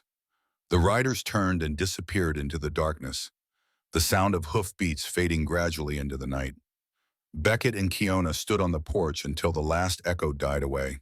Pike circled the yard, sniffing at the ground where the horse had stood, hackles still raised. He won't wait a week, Kiona said finally. No, Beckett agreed, he won't. They went back inside and Beckett threw the latch this time, checking it twice to make sure it was set. He placed the Henry back on the rack but kept the Colt on his belt. What did he mean about your history? Kiona asked, sitting at the table, her hands flat on the surface. Beckett's jaw worked. It's like I told you, I was a bounty hunter. I brought in a man who died. But Hargrove makes it sound like I worked for him, like I hunted for him. Did you know? The word came sharp and definite. But it doesn't matter. Hargrove owns half the county officials. He can make any story stick if he wants to. Then we fight, Kiona said simply. He looked at her, surprise crossing his face. We fight, she repeated. Not with guns, though, that too, if it comes to it, but with the law first, with witnesses, with people who know what Hargrove really is. Beckett sat across from her. Who would stand against him? He wasn't wrong about the influence he has. Sheriff Raines, she said, the parson and his wife. Dr. Mills at the drugstore, I saw how he looked at us, and others maybe. People who've lost land or family to Hargrove, but were too afraid to speak alone. It's dangerous, Beckett warned. Hargrove doesn't make empty threats. More dangerous to run, she said. A woman with no land is easier to take than a woman with land and a name and witnesses. She reached across the table and laid her hand over his. I did not leave one cage to hide in another. He studied her face in the lamplight, then slowly nodded. All right, he said, we fight. That night, for the first time, Kiona closed the door to the spare room. Not out of fear, but because a door that can be closed is proof of choice. She lay awake listening to the night sounds of the house different now, with the weight of Hargrove's threat hanging over them. In his room, Beckett cleaned the Colt and counted bullets, and thought about fences that would need watching and allies who would need finding. Sleep came late to both of them, but it came with resolve rather than resignation. By first light, they would need a plan. By week's end, they would need more than paper to keep what was theirs. Outside, the wind picked up, rattling the shutters. Something that might have been a distant rider passed on the road, then faded into the night. Pike growled once from his place by the door, then settled back with watchful eyes. The first day of their marriage had ended with a threat. The second would begin with defiance. End of Part 3, continue to Part 4. Retry via Teep Part 4, Huang Vornhausen den, to edit Souls of the Frontier Part 4, The Gathering Storm. The next morning broke cold and clear, with frost rimming the window glass and smoke from the stovepipe rising straight in the still air. Kiona woke early, listening to Beckett's movements in the kitchen, the soft scrape of the coffee pot, the careful closing of the stove door, the familiar rhythm of a man trying not to wake another. She rose and dressed in the deerskin dress with the mended seams, running her fingers over the tin ring that caught the first pale light through the window. She opened the door she had closed the night before and stepped into the shared space of the house. Beckett looked up from the stove, nodding once in greeting. His face showed the marks of too little sleep, but his eyes were clear and focused. I've been thinking, he said, setting a cup of coffee on the table for her, about Hargrove. As have I, she said, taking the cup and letting the warmth seep into her hands. He'll move faster than a week, Beckett said. That was just for show. First, he'll try to turn the town against us. Stories about you being stolen property, about me being a renegade sympathizer. Kiona nodded. Then when that doesn't work fast enough, men will come. Not Hargrove himself, his hands. They'll test the fences, maybe run off stock. And when that doesn't work, they'll come at night, Beckett finished. Fire, maybe, or just numbers too great to fight. They sat with this knowledge between them, a sipping coffee that tasted better than yesterday's because today's had purpose in it. We need allies, Kiona said finally. We have some, Beckett replied. Sheriff Raines, the parson and his wife. Dr. Mills seemed to have no love for Hargrove. Not enough, she said. Not against a man who owns half the county. Beckett's jaw tightened. No, not enough. Pike whined at the door, wanting out, and Beckett rose to let him. The dog bolted into the yard, circling once before disappearing around the corner of the house on his morning patrol. There are others, Kiona said. Others Hargrove has wronged. My people, the small ranchers whose land he's taken, the families of women who've disappeared. Finding them is one thing, Beckett said. Getting them to stand together is another. Then we start with those we know, she said, today. They finished breakfast in the sharpening light, the plan taking shape between them. They would ride to Mrs. Dayton's first, then circle to town to speak with Dr. Mills and the sheriff. A circuit that would let them measure who might stand with them and who might turn away. Beckett loaded the Henry and checked the Colt and set both where they could be reached. Kiona took the papers from the cedar box and tucked them inside her dress close to her skin, where they could not be lost or taken. They mounted up with Pike left to guard the house and rode north under a high winter sky. Mrs. Dayton's small homestead sat nestled against a low ridge 3 miles from Beckett's land. A thin stream cut through the pasture where a dozen goats grazed on winter-dry grass.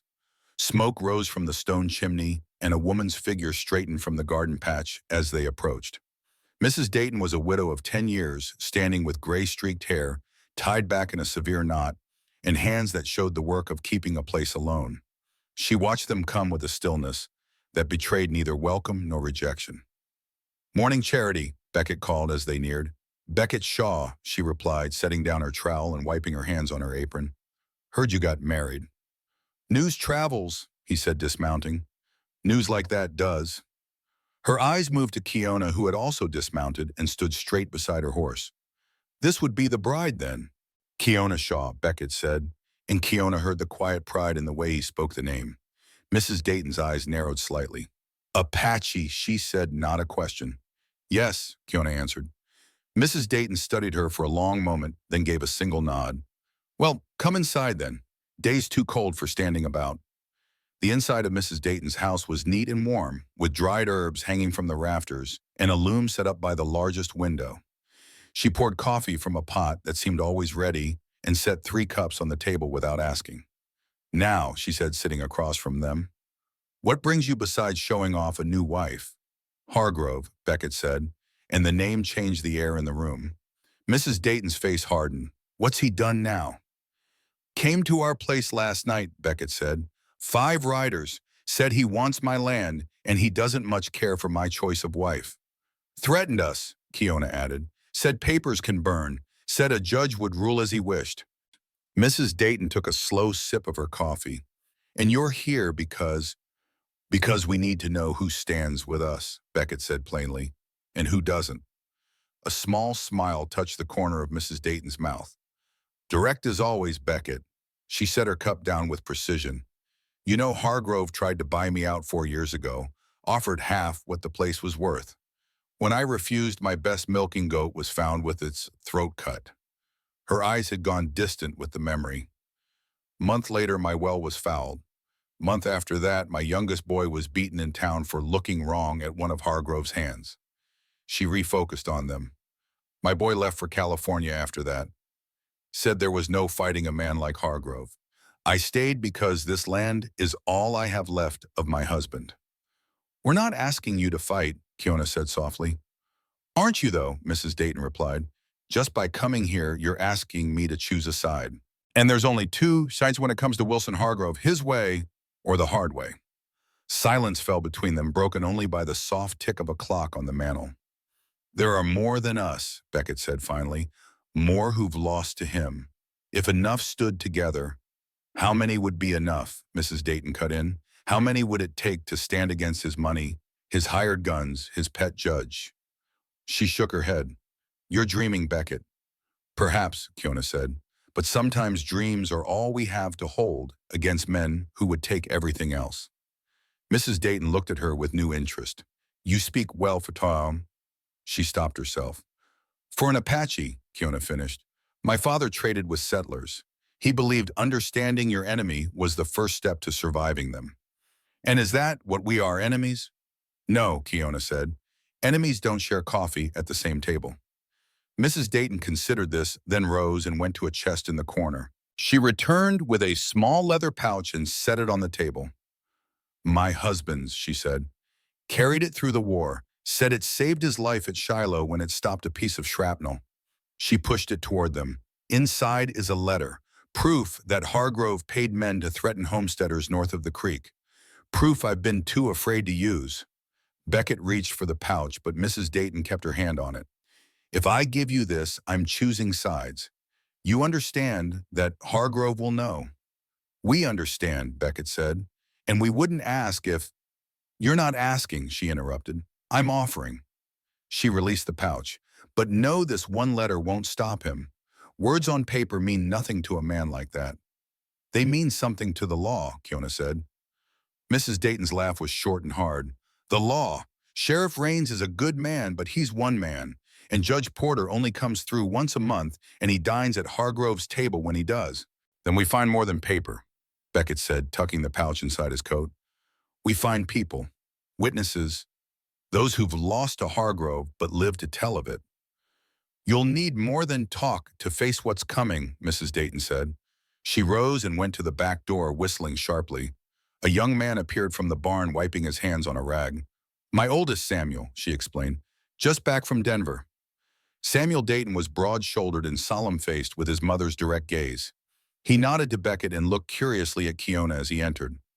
Sam, Mrs. Dayton said, Mr. Shaw here is having trouble with Hargrove. Understanding passed over the young man's face. The land by the creek. And more, his mother said. I've given them your father's letter. Samuel's eyes widened. Mother. It's time, she cut him off. Past time. She turned back to Beckett and Kiona. Sam will ride to town each day, check on your place when you can't. Extra eyes are worth more than words when trouble's brewing. We can't ask, Beckett began. You didn't, Mrs. Dayton said firmly. Now finish your coffee and be on your way. If you're gathering allies, you've got ground to cover. They left the Dayton place with the letter secure in Beckett's coat and the promise of Samuel's watchful eyes when they couldn't be home. It wasn't the army they needed, but it was a beginning. The ride to town took longer than the day before, the horses picking their way carefully across the frozen ground. They spoke little, each turning over the morning's conversation and what it meant for the days ahead. She's afraid, Kiona said as they neared the outskirts of Rollins. With reason, Beckett replied. Hargrove isn't known for his forgiving nature. Yet she gave us the letter. Some fears run less deep than others, he said. Fear of losing her land, her last son, that runs deeper than fear of Hargrove. Rollins sat quiet in the midday sun, the usual business of a small town moving at its own pace. A few wagons stood outside the mercantile, a dog sleeping on the boardwalk, the blacksmith's hammer ringing steady from the far end of Main Street. Nothing to show that today was different from yesterday, except that yesterday they had ridden in unmarried, and today they rode in with targets on their backs. They hitched their horses outside Dr. Mill's drugstore and entered to the sound of a small bell above the door. The shop smelled of herbs and chemicals and the peculiar mustiness of old remedies in glass bottles. Dr. Mills himself stood behind the counter, a thin man with spectacles perched on a prominent nose and ink stains on his fingers. He looked up as they entered, and recognition flickered across his face. Mr. Shaw, he said, setting aside the mortar and pestle he'd been using. And Mrs. Shaw, I presume. Congratulations on your nuptials. Well, thank you, Doctor, Beckett said, removing his hat. We've come on another matter. Dr. Mills glanced toward the door, then to the back of the shop. Perhaps we should speak in my office, he said, lifting the counter flap to let them through. The office was small but orderly, with medical texts lining one wall and a desk piled with papers and journals. Dr. Mills closed the door behind them and gestured to two chairs. You've had a visitor, he said without preamble. Hargrove or his men? Hargrove himself, Beckett confirmed. Last night. Dr. Mills nodded as if this was expected. And now you're looking for allies. We are, Kiona said. We're told you have no love for Hargrove. The doctor's face tightened. A professional observation. I have seen too many broken bones, too many bruised women, too many mysterious accidents that trace back to that man or those who work for him. He removed his spectacles and polished them with a handkerchief, a gesture that seemed to give him time to consider his next words. My daughter disappeared 7 years ago, he said finally, his voice carefully controlled. A bright girl just 19. She was engaged to a young man who owned a small freight business, a business that Hargrove wanted for his own shipping interest. He replaced his spectacles. When the young man refused to sell, accidents began to happen. Shipments damaged, horses coming up lame. Then my daughter vanished on her way home from church. I'm sorry, Kiona said softly. Dr. Mills acknowledged this with a small nod. 3 days later, her fiancé sold his business to Hargrove for 1/10 of its value and left the territory. I never saw my daughter again. You believe Hargrove took her, Beckett said. I know he did, Dr. Mills replied, but knowing and proving are different matters. We may have proof, Beckett said, and explained about Mrs. Dayton's letter. But we need more, and we need people willing to stand with us when the time comes. Dr. Mills was silent for a long moment. What you're proposing is dangerous, he said finally. Hargrove doesn't just own land and businesses. He owns people, officials, men with guns and badges. Not all of them, Kiona said. Sheriff Raines is one honest man surrounded by wolves, Dr. Mills finished. But yes, Raines is his own man, a good one. He sighed heavily. I've kept silent for 7 years, treated the injured, buried the dead, and said nothing because one man alone cannot stand against what Hargrove has built. He looked between them, but perhaps I've been a coward too long. He reached into his desk drawer and withdrew a small book bound in black leather. My records, he said. Every injury, every death I've treated that I believe connects to Hargrove. Names, dates, circumstances. 7 years of evidence with no court willing to hear it. He held it out to Beckett. Take it. Use it. I'll testify to every word when the time comes. Beckett took the book carefully. Thank you, Doctor. Don't thank me, Dr. Mills said grimly. This won't end with words and paper. Hargrove didn't build his empire by respecting the law. We know, Kiona said, but the law is where we start. Then you should speak with Sheriff Raines, Dr. Mills said. He's had his own suspicions about Hargrove for years, but never enough evidence to act. Perhaps with what you're gathering, that might change. They left the drugstore with Dr. Mills' journal, secured alongside Mrs. Dayton's letter, 2 pieces in a puzzle they were only beginning to assemble. The weight of what they carried, not just paper and ink, but lives, disrupted people, disappeared. Justice, long delayed, sat heavy on both of them. The sheriff's office stood at the end of Main Street, a simple building with barred windows and a worn wooden sign. Inside, they found Sheriff Raines at his desk reading through wanted posters with a cup of coffee gone cold at his elbow. He looked up as they entered, recognition and something like resignation crossing his weathered face. Mr. and Mrs. Shaw, he said, setting the papers aside. Somehow I expected you'd be by today. News travels, Beckett said, taking off his hat. In a town this size, gossip's faster than telegraph, Raines agreed. I heard Hargrove paid you a visit last night. Word gets around, Kiona said. My deputy saw them riding out, Raines explained. 5 men, Hargrove in the lead, heading for your place. Wasn't hard to figure what that meant. He gestured to the chairs facing his desk. Sit. Tell me what was said. They sat and Beckett recounted the conversation with Hargrove, the threats veiled and unveiled, the 1-week deadline, the implications about Beckett's past and Kiona's status. Sheriff Raines listened without interruption, his face giving nothing away. When Beckett finished, the sheriff leaned back in his chair and sighed. Hargrove's getting bolder, he said. Used to be he kept his threats more subtle, deniable. He feels untouchable, Kiona said. Because he mostly is, Raines replied. He owns the largest ranch in the county, employs half the men in town, holds notes on businesses up and down Main Street. He gestured out the window. That gives a man power, the kind that goes beyond what a badge can counter. Yet you stood with us yesterday, Beckett pointed out, at the Parsons, against his men. Standing against a few mouthy cowboys is one thing, Raines said. Standing against Hargrove himself is another. He studied them both. "What do you want from me, Justice?" Keona said simply. The sheriff's laugh was short and without humor. "Justice, in this territory, that's a luxury few can afford." "Then we'll make it more affordable," Beckett said. He placed Dr. Mills's journal and Mrs. Dayton's letter on the desk. "We're gathering evidence, witnesses, people Hargrove has wronged who are finally willing to speak." Sheriff Raines looked at the items but didn't touch them. "Evidence is only useful if a judge will hear it, and Judge Porter dines at Hargrove's table," Beckett finished. "We know, but there's a circuit judge due next month. Judge Hawkins. They say he's honest." "If he lives that long," Raines muttered. He finally reached for the journal, opening it and scanning a few pages. His expression darkened as he read. "Mills kept this all these years." 7 years, Keona confirmed, "since his daughter disappeared." Raines nodded slowly. "I remember. Pretty girl, engaged to that freight operator who sold out and left town." He looked up. "Mills never said he suspected foul play." "Would it have mattered if he had?" Beckett asked. The sheriff's face tightened.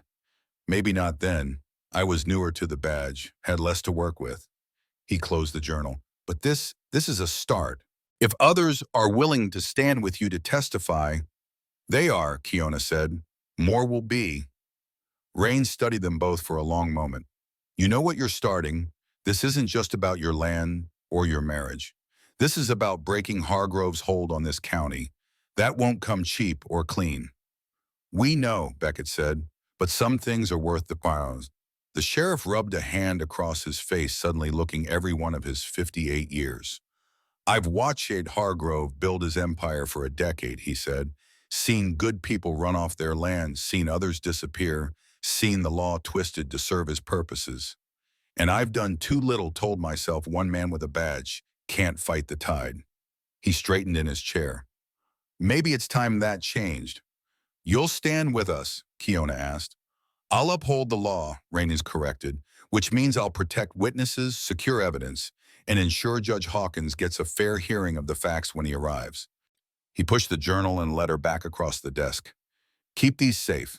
Gather more if you can, and watch your backs. Hargrove won't wait for legal proceedings if he thinks he's cornered." "What about his 1-week deadline?" Beckett asked. "He won't honor it," Raines said flatly. "Expect trouble sooner. I'll send a deputy to ride past your place when I can, but I can't post a man there full time." "We have help," Keona said. "Mrs. Dayton's son will watch when we can't." "Good," Raines nodded.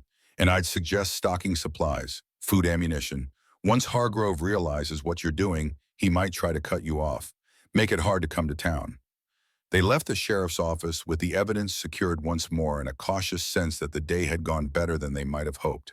3 allies where before they had none. It wasn't enough to face Hargrove's reach, but it was a beginning. As they mounted up to leave town, Beckett noticed a man watching them from the saloon doorway, one of the hands who had been at the auction. The man made no move toward them, but his stare followed them as they rode past. "Word will get back to Hargrove," Beckett said as they cleared the town limits. "About our visits today." "Let it," Keona replied. "Let him know we're not hiding." The ride home was tense, both of them watching the ridge lines and scanning the brush for any sign of movement. But the land remained empty save for a hawk circling high overhead and a small herd of pronghorn grazing on a distant slope. They were a mile from home when they saw the smoke. It rose in a thin column against the pale sky, black and oily, in a way that spoke of more than a cooking fire or brush burning. Beckett kicked his horse into a gallop without a word, and Keona matched his pace, her heart hammering against her ribs. As they crested the final rise, the ranch came into view. The house still stood, but the small shed behind it was ablaze, flames licking up the dry wood and smoke billowing into the winter air. Pike was barking frantically, running circles around the fire, but unable to do anything to stop it. They rode hard into the yard, Beckett leaping from his horse before it had fully stopped. "Get water," he shouted, running for the well. Keona dismounted and grabbed buckets from the porch, then ran to join him at the well. They worked in desperate tandem, hauling water and throwing it on the flames, but it was clear the shed was already lost. The best they could do was keep the fire from spreading to the house or barn. 20 minutes of frantic work left them soot-stained and gasping, the shed a smoldering ruin, but the rest of the ranch intact.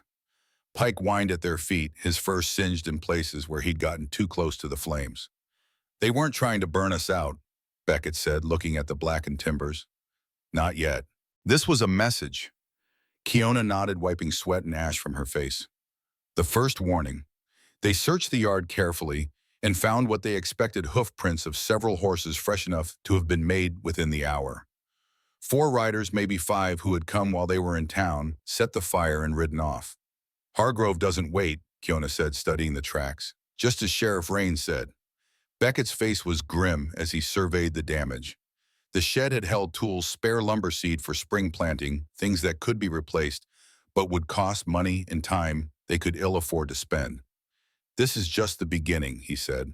They'll be back, and next time they won't stop at the shed. Kiona touched his arm. Then we better be ready. They spent the remaining daylight hours securing what they could. Beckett moved his most essential tools to the barn and reinforced the door with a heavy bar. Kiona brought water into the house in case the well was tampered with and set their food stores where they could be quickly gathered if needed. As darkness fell, they sat at the table with the lamp turned low. The evidence they had gathered spread before them to Mills's journal. Mrs. Dayton's letter, their own marriage certificate, and the torn halves of the sale paper from the auction yard.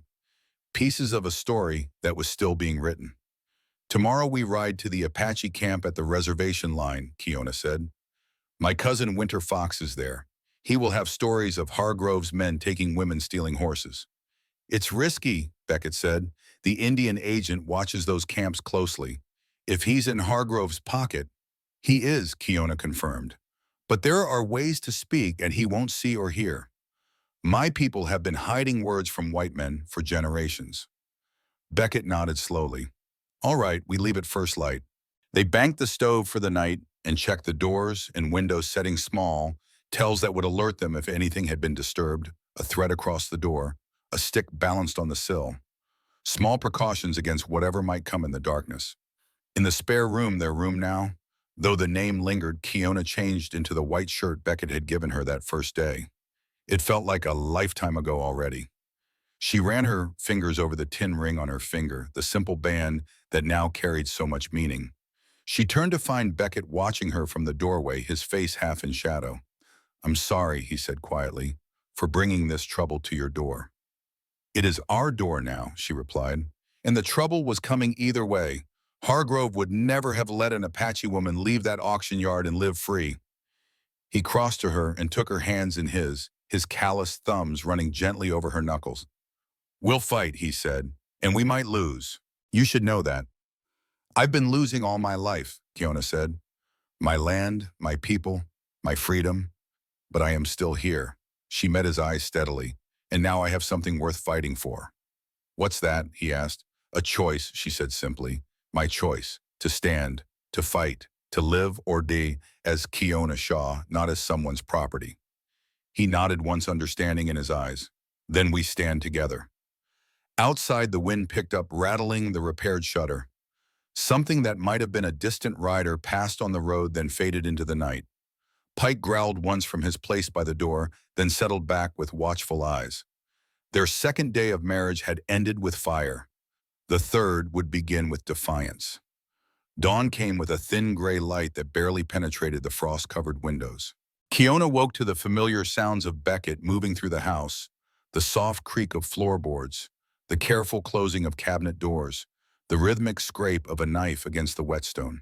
She dressed quickly in the chill air, the deerskin dress now feeling like armor rather than merely clothing. When she stepped into the main room, Beckett looked up from his work at the table. The Henry rifle lay cleaned and oiled before him, and a row of cartridges gleamed in the early light. Ready? He asked simply. She nodded, touching the papers secured inside her dress. Always. They ate a quick breakfast of cold bread and dried beef, both understanding that today's journey carried different risks than yesterday's. The Apache camp at the reservation line was watched carefully by both the Army and the Indian agent, a man named Crawford, who was known for his harsh enforcement of boundaries and restrictions. If we're stopped, Beckett said as he checked the cinch on her saddle, we say we're trading for hides. Nothing about witnesses or Hargrove. Crawford reports to Hargrove, Kiona confirmed. Every Apache knows this. Nothing is said near him that we don't want carried to white ears. Pike circled the yard restlessly as they prepared to leave, sensing the tension in their movements. Beckett bent to scratch behind the dog's ears. "Guard the house," he told Pike. "We'll be back by nightfall." They rode east with the rising sun at their backs, following the creek that marked the edge of Beckett's property, before turning north toward the hills that separated settled ranch land from the much-reduced Apache territory. The morning was cold and clear, their breath, and the horses showing white in the winter air.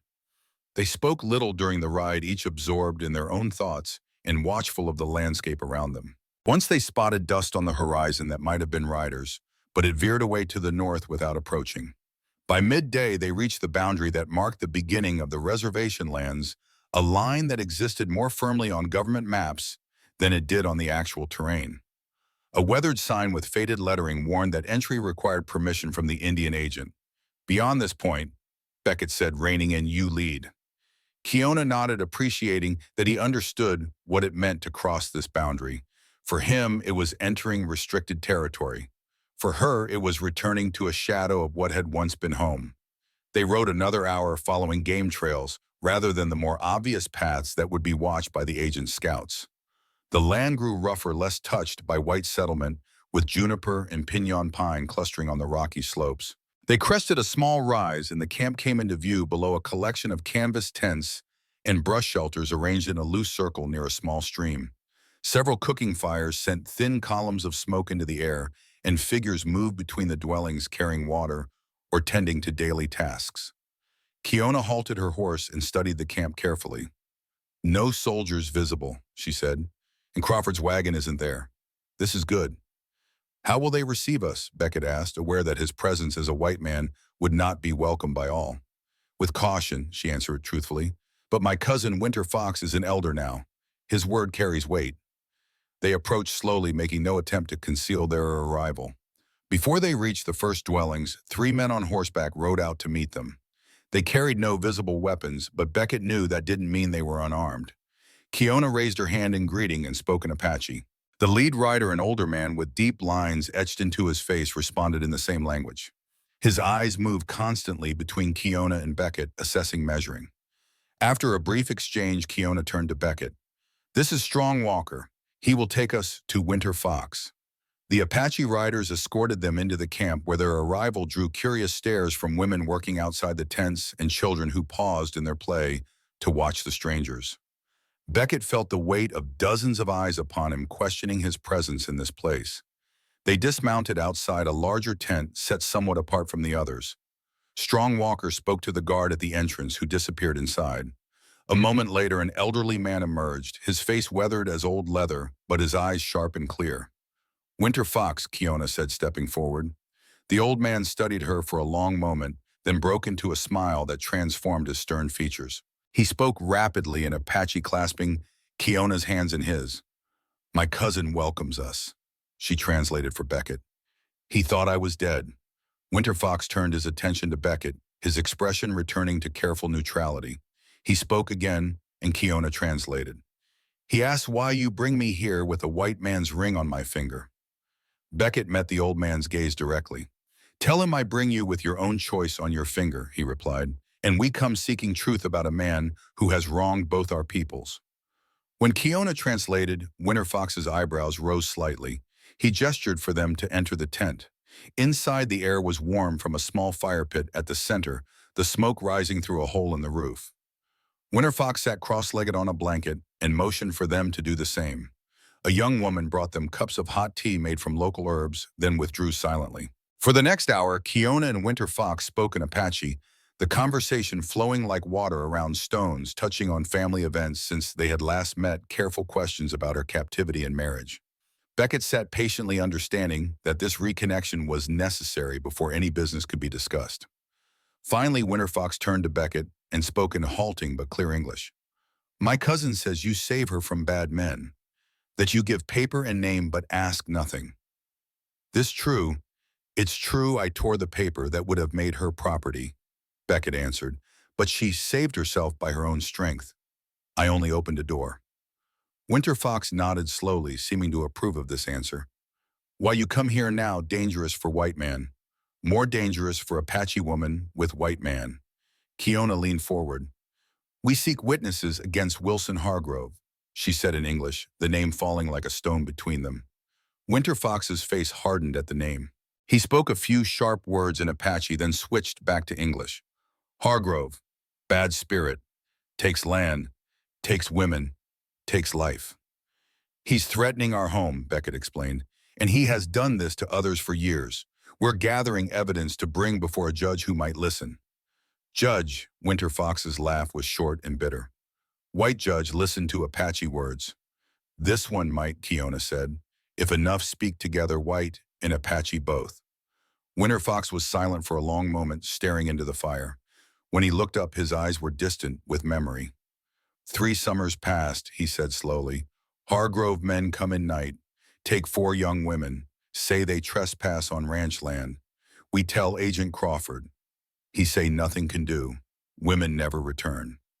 He reached for a small pouch at his waist and withdrew something wrapped in soft leather. Carefully unfolding it, he revealed a silver concho, a decorative piece from a belt or bridle with a distinctive mark stamped into the metal. "One girl she fight, tear this from man who take her. Her mother keep." He held it out to Beckett. "Hargrove mark, his cattle, his men, his evil." Beckett took the concho, examining the stylized H worked into the design. "This connects him directly to the kidnappings," he said to Kiona. "It's evidence a judge could understand." Winter Fox spoke again in Apache, and Kiona's face grew solemn as she listened. When he finished, she turned to Beckett. "He says there is more. A place in the hills north of Hargrove's ranch. A cabin where they take women before selling them south to New Mexico. One girl escaped 2 years ago, made it back here before dying of her wounds. She told of many women kept there, Apache Mexican, even white girls from town." Beckett's jaw tightened. "Could you find this cabin?" Winter Fox nodded. "I know place. No Apache go there. Bad spirits. Bad men with guns." "Would you testify?" Beckett asked. "Tell a judge what you've told us." The old man considered this, his face unreadable. "White judge believe Apache words against rich white man." "Not alone," Beckett admitted, "but we have others. A doctor whose daughter disappeared. A widow whose son was beaten. A sheriff who has suspected for years but never had enough evidence." Winter Fox exchanged a long look with Kiona, some understanding passing between them that Beckett couldn't read. "I speak," Winter Fox said finally. "Others will speak too. Mothers who lost daughters. Fathers who lost sons." He leaned forward, his voice dropping lower. "But words not enough against Hargrove. He not wait for judge. He send men first." "We know," Kiona said. "They've already burned our shed. It's only the beginning." Winter Fox nodded grimly. "You need more than words now. Need eyes that watch, ears that listen." He spoke rapidly in Apache to someone outside the tent flap, and moments later a young man entered and sat beside them. "This swift deer," Winter Fox said. "My grandson, good scout, speaks white man talk. He watch Hargrove Ranch. Count men, count guns, find cabin where women kept." The young man, lean and sharp-eyed, nodded once to Beckett. "I can move where white men don't see," he said in clear English. "Send word to you through Kiona's old ways." Beckett understood they were being offered more than testimony. They were being offered an ally behind enemy lines, someone who could warn them of Hargrove's movements before they happened. "It's dangerous," he said, not wanting blood on his hands. Swift Deer's smile was cold. "Living is dangerous, has been since white men came. At least this danger has purpose." They spent another hour in Winter Fox's tent, sharing what they knew of Hargrove's operations and making plans for gathering and safeguarding witnesses. By the time they emerged, the winter sun was already sliding toward the western hills. "We need to leave soon," Beckett said, checking the position of the sun. "It's a long ride back, and I don't want to be on the trail after dark." Winter Fox walked with them to their horses, speaking privately to Kiona for a few moments in Apache. When they finished, he turned to Beckett. "You protect my cousin," he said, his voice carrying both gratitude and warning. "She is last of her mother's line. Very precious." "I know," Beckett replied simply. Winter Fox nodded, satisfied. "Go different way back," he advised. "Crawford's men patrol South Trail in evening. Go west through high rocks. Longer, but safer." They mounted up the silver concho, now secured with their other evidence. Swift Deer had already disappeared, beginning his dangerous mission of watching Hargrove's operations. As they rode out of the camp, Kiona looked back once at the people she had left behind, some by choice, some by circumstance. "What did Winter Fox say to you at the end?" Beckett asked as they followed a narrow trail through the rocky western slopes. "He said I carry the old blood," she replied, "that my children will be bridges between worlds." She glanced at him. "He has seen this in dreams."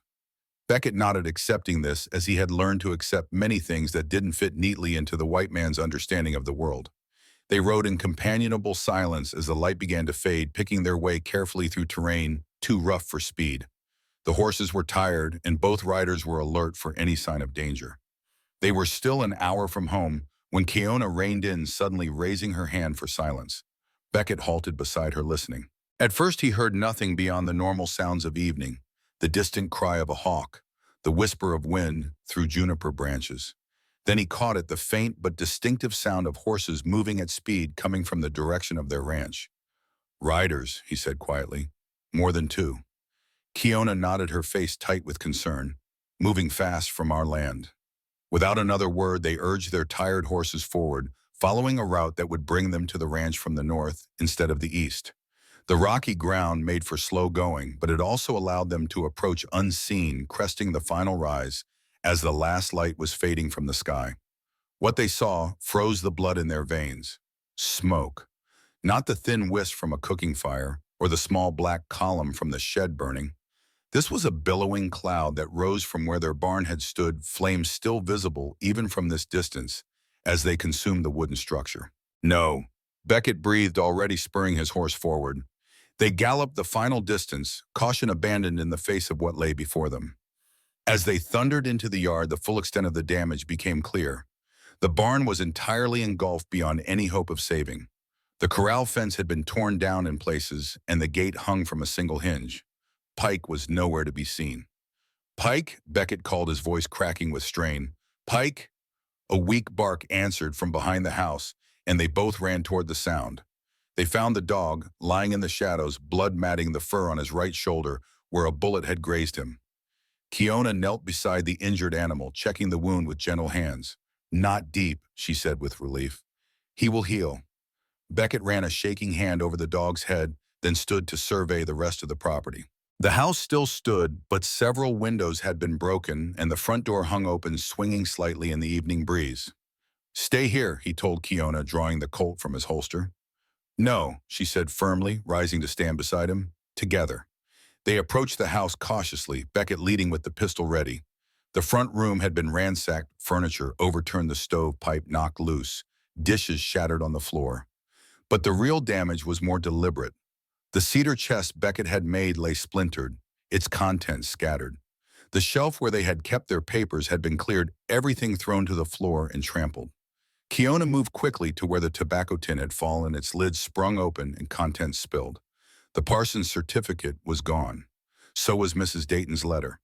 Only scraps remained of Dr. Mill's journal, as if someone had methodically torn out pages before throwing the rest aside. "They took the evidence," she said, her voice hollow. Beckett nodded grimly, still checking the house room by room to ensure no one remained hidden. When he was satisfied they were alone, he returned to the main room where Kiona knelt among the wreckage of their home. "The concho?" he asked. She reached into her dress and withdrew the silver piece still safely secured against her skin, along with their marriage certificate. "They didn't get everything," she said with grim satisfaction. Beckett helped her to her feet, both of them standing amid the destruction that had been their home just hours before. Outside, the barn continued to burn, casting an orange glow through the broken windows. "Hargrove?" she asked, though it wasn't really a question. "Hargrove," Beckett confirmed. "He's not waiting for his deadline now. This was meant to end. It destroy our evidence, our shelter, our hope." His jaw tightened. "He doesn't know us very well."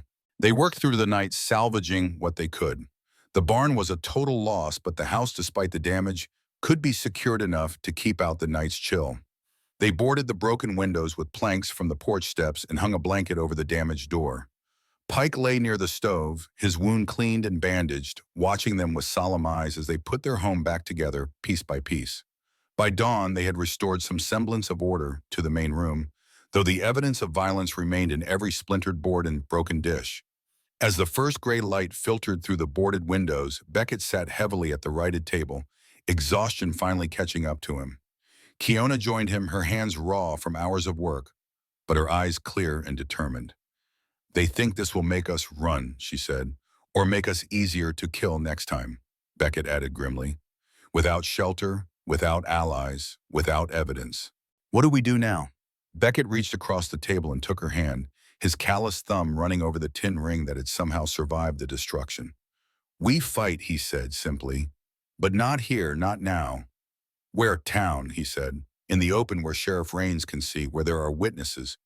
We bring this to Hargrove's door instead of waiting for him to come back to ours." Kiona considered this. "The judge doesn't arrive for 3 more weeks. We can't hide that long, and we can't fight Hargrove's men alone." "We won't be alone," Beckett said. "Swift Deer is watching. Mrs. Dayton's son is our ally. Dr. Mills will stand with us. And Sheriff Raines may not be able to act without evidence, but he can keep the peace in his own town." "So we go to Rollins," she said, working through the plan. "We gather what allies we have. We rebuild our case.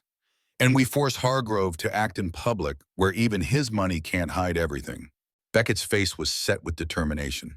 "He's used to fighting from the shadows. Let's draw him into the light." They rested for a few hours, taking turns keeping watch, then began preparing for the journey to town. They packed what little food remained, the few clothes that hadn't been destroyed, and the precious concho that now represented their best piece of evidence. Pike insisted on coming despite his injury, refusing to be left behind again. Kiona fashioned a sling that would allow the dog to ride with Beckett, his wounded shoulder protected from further harm. As they prepared to leave, Beckett took one last look at the ranch, the burned-out shell of the barn, the damaged house, the trampled garden, where Kiona had planned to plant beans in spring. Not much by the standards of men like Hargrove, but it had been his home. Their home. "We'll rebuild," Kiona said, reading his thoughts, "when this is over." He nodded, turning away from the ruins to face her. "Yes," he said, "when this is over." They rode to town by the main road this time, making no attempt to hide their approach. Word would reach Hargrove soon enough anyway. Let him know they were not running, not cowering, not broken by his attack.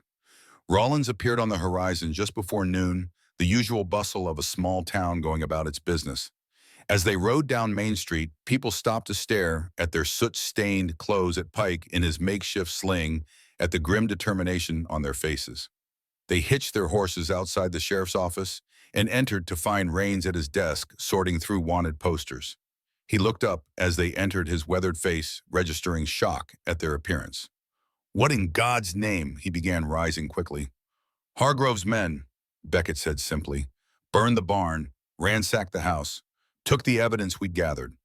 Sheriff Raines sank back into his chair, his face darkening with anger. Yesterday while we were gone," Kiona answered, "we were gathering testimony from my people about women Hargrove has taken." Raines shook his head slowly. "I knew he'd move against you, but not this fast, not this open." "He's scared," Beckett said. "Scared of what we're gathering, scared of what might happen when Judge Hawkins arrives." "And now he thinks he's won," Kiona added, "by destroying our home and our evidence." The sheriff studied them both, noting the resolve in their postures despite the exhaustion evident in their faces. "What do you want from me?" he asked finally. "Sanctuary," Beckett replied. "Not hiding, that won't work against Hargrove. But a place in town where we can regroup, where we can be seen, where an attack would have witnesses." Raines considered this. "The old Miller place," he said after a moment. "Behind the church. Been empty since the widow passed last spring. It's not much, but it's solid, and it's where I can keep an eye on it." "Thank you," Kiona said. "Don't thank me yet," Raines warned. "Bringing this fight to town puts others at risk. Hargrove won't care who gets caught in the middle." "Neither did he when he was taking Apache women and leaving their families to grieve," Kiona replied, her voice steady. "Or when he was driving farmers off their land. Or when Dr. Mills's daughter disappeared. The town hasn't been caught in the middle for years," Beckett added. "Most just didn't know it." Sheriff Raines couldn't argue with that. He stood and reached for his hat. "I'll take you to the Miller place. Then I'll round up a few men I trust to stand watch tonight. After that," he shrugged, "after that we see what Hargrove does next."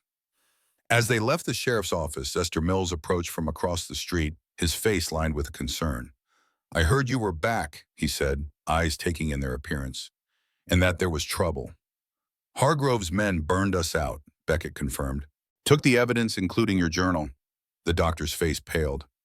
"Those records, years of observations." "We still have this," Kiona said, showing him the silver concho, "from a girl taken from the Apache camp. Hargrove's mark." Dr. Mills examined it, his professional detachment faltering slightly as he turned the piece in his hands. "This connects him directly," he murmured, "to the disappearances to the women. And we have witnesses," Beckett added, "Winter Fox and others from the camp who will testify about women taken." The doctor looked up, a new resolve hardening his features. "Then we still have a case, not as strong as before perhaps, but enough to bring before Judge Hawkins." "If we survive until he arrives," Sheriff Raines said dryly. "We'll do more than survive," Kiona replied. "We'll gather more evidence. We'll find that cabin in the hills where they keep the women before selling them south." DeMille's head came up sharply. "Cabin what cabin?" "North of Hargrove's ranch," Beckett explained. "According to Winter Fox, it's where they hold women before moving them to New Mexico. One girl escaped and made it back to the camp before dying. She told them about it." The doctor's hands began to tremble slightly. "North of the ranch," he repeated. "In the hills. I've heard whispers, rumors among the Mexican laborers who come through town. They avoid that area, say it's haunted by the cries of women." "Not haunted," Kiona said grimly. "Haunting." Sheriff Raines led them toward the small house behind the church, his mind clearly working through the implications of what they'd shared. As they approached the building, a simple one-room structure with a sagging porch but solid walls, a woman's voice called out from across the churchyard. "Sheriff, hold a moment." They turned to see Mrs. Dayton hurrying toward them, her gray-streaked hair coming loose from its severe knot, her face flushed with exertion. "Samuel told me what happened," she said as she reached them. "He rode by your place this morning and found it burned. He thought—" She stopped, seeming to gather herself. "He thought you might be dead." "Not yet," Beckett said, though not for lack of trying on Hargrove's part. Mrs. Dayton nodded, her eyes taking in their bedraggled state. "You'll need supplies, food, blankets." She turned to the sheriff. "The Miller place has been empty since spring. It'll need tending." "We were just heading there," Raines confirmed. "I'll bring what you need," Mrs. Dayton said decisively, "and Samuel will bring word from others. You're not alone in this fight, though many are still afraid to show their faces." As she hurried off on her self-appointed mission, Sheriff Raines shook his head with something approaching admiration. "Charity Dayton," he mused. "Never thought I'd see the day she'd step into a fight like this." "People surprise you," Kiona said quietly, "when they've had enough fear." They continued to the small house, which was dusty but sound. A bed frame stood in one corner, a table and 2 chairs in another. The stone fireplace would need cleaning, but it would draw well enough to keep out the winter chill. "It's not much," Sheriff Raines said apologetically, "but it's defensible. 1 door, 2 windows I can post men near." "It's more than we had last night," Beckett replied. As the sheriff left to organize a watch, Beckett and Kiona stood in the center of what would be their home for the coming days. A sanctuary of sorts, a fortress, perhaps a place to regroup and plan their next move against a man who had ruled the county through fear for too long. Pike limped to the hearth and lay down with a saw, his loyalty undiminished by his wounds. Kiona knelt beside him, checking his bandages with gentle hands. Beckett moved to the window, looking out at the town that now held their fate. "This isn't how I thought our first week of marriage would go," he said with a grim smile. Kiona looked up, her own smile faint but real. "No, you didn't promise me excitement when you tore that paper. I promised you a door you could close," he replied. "Not much more than that."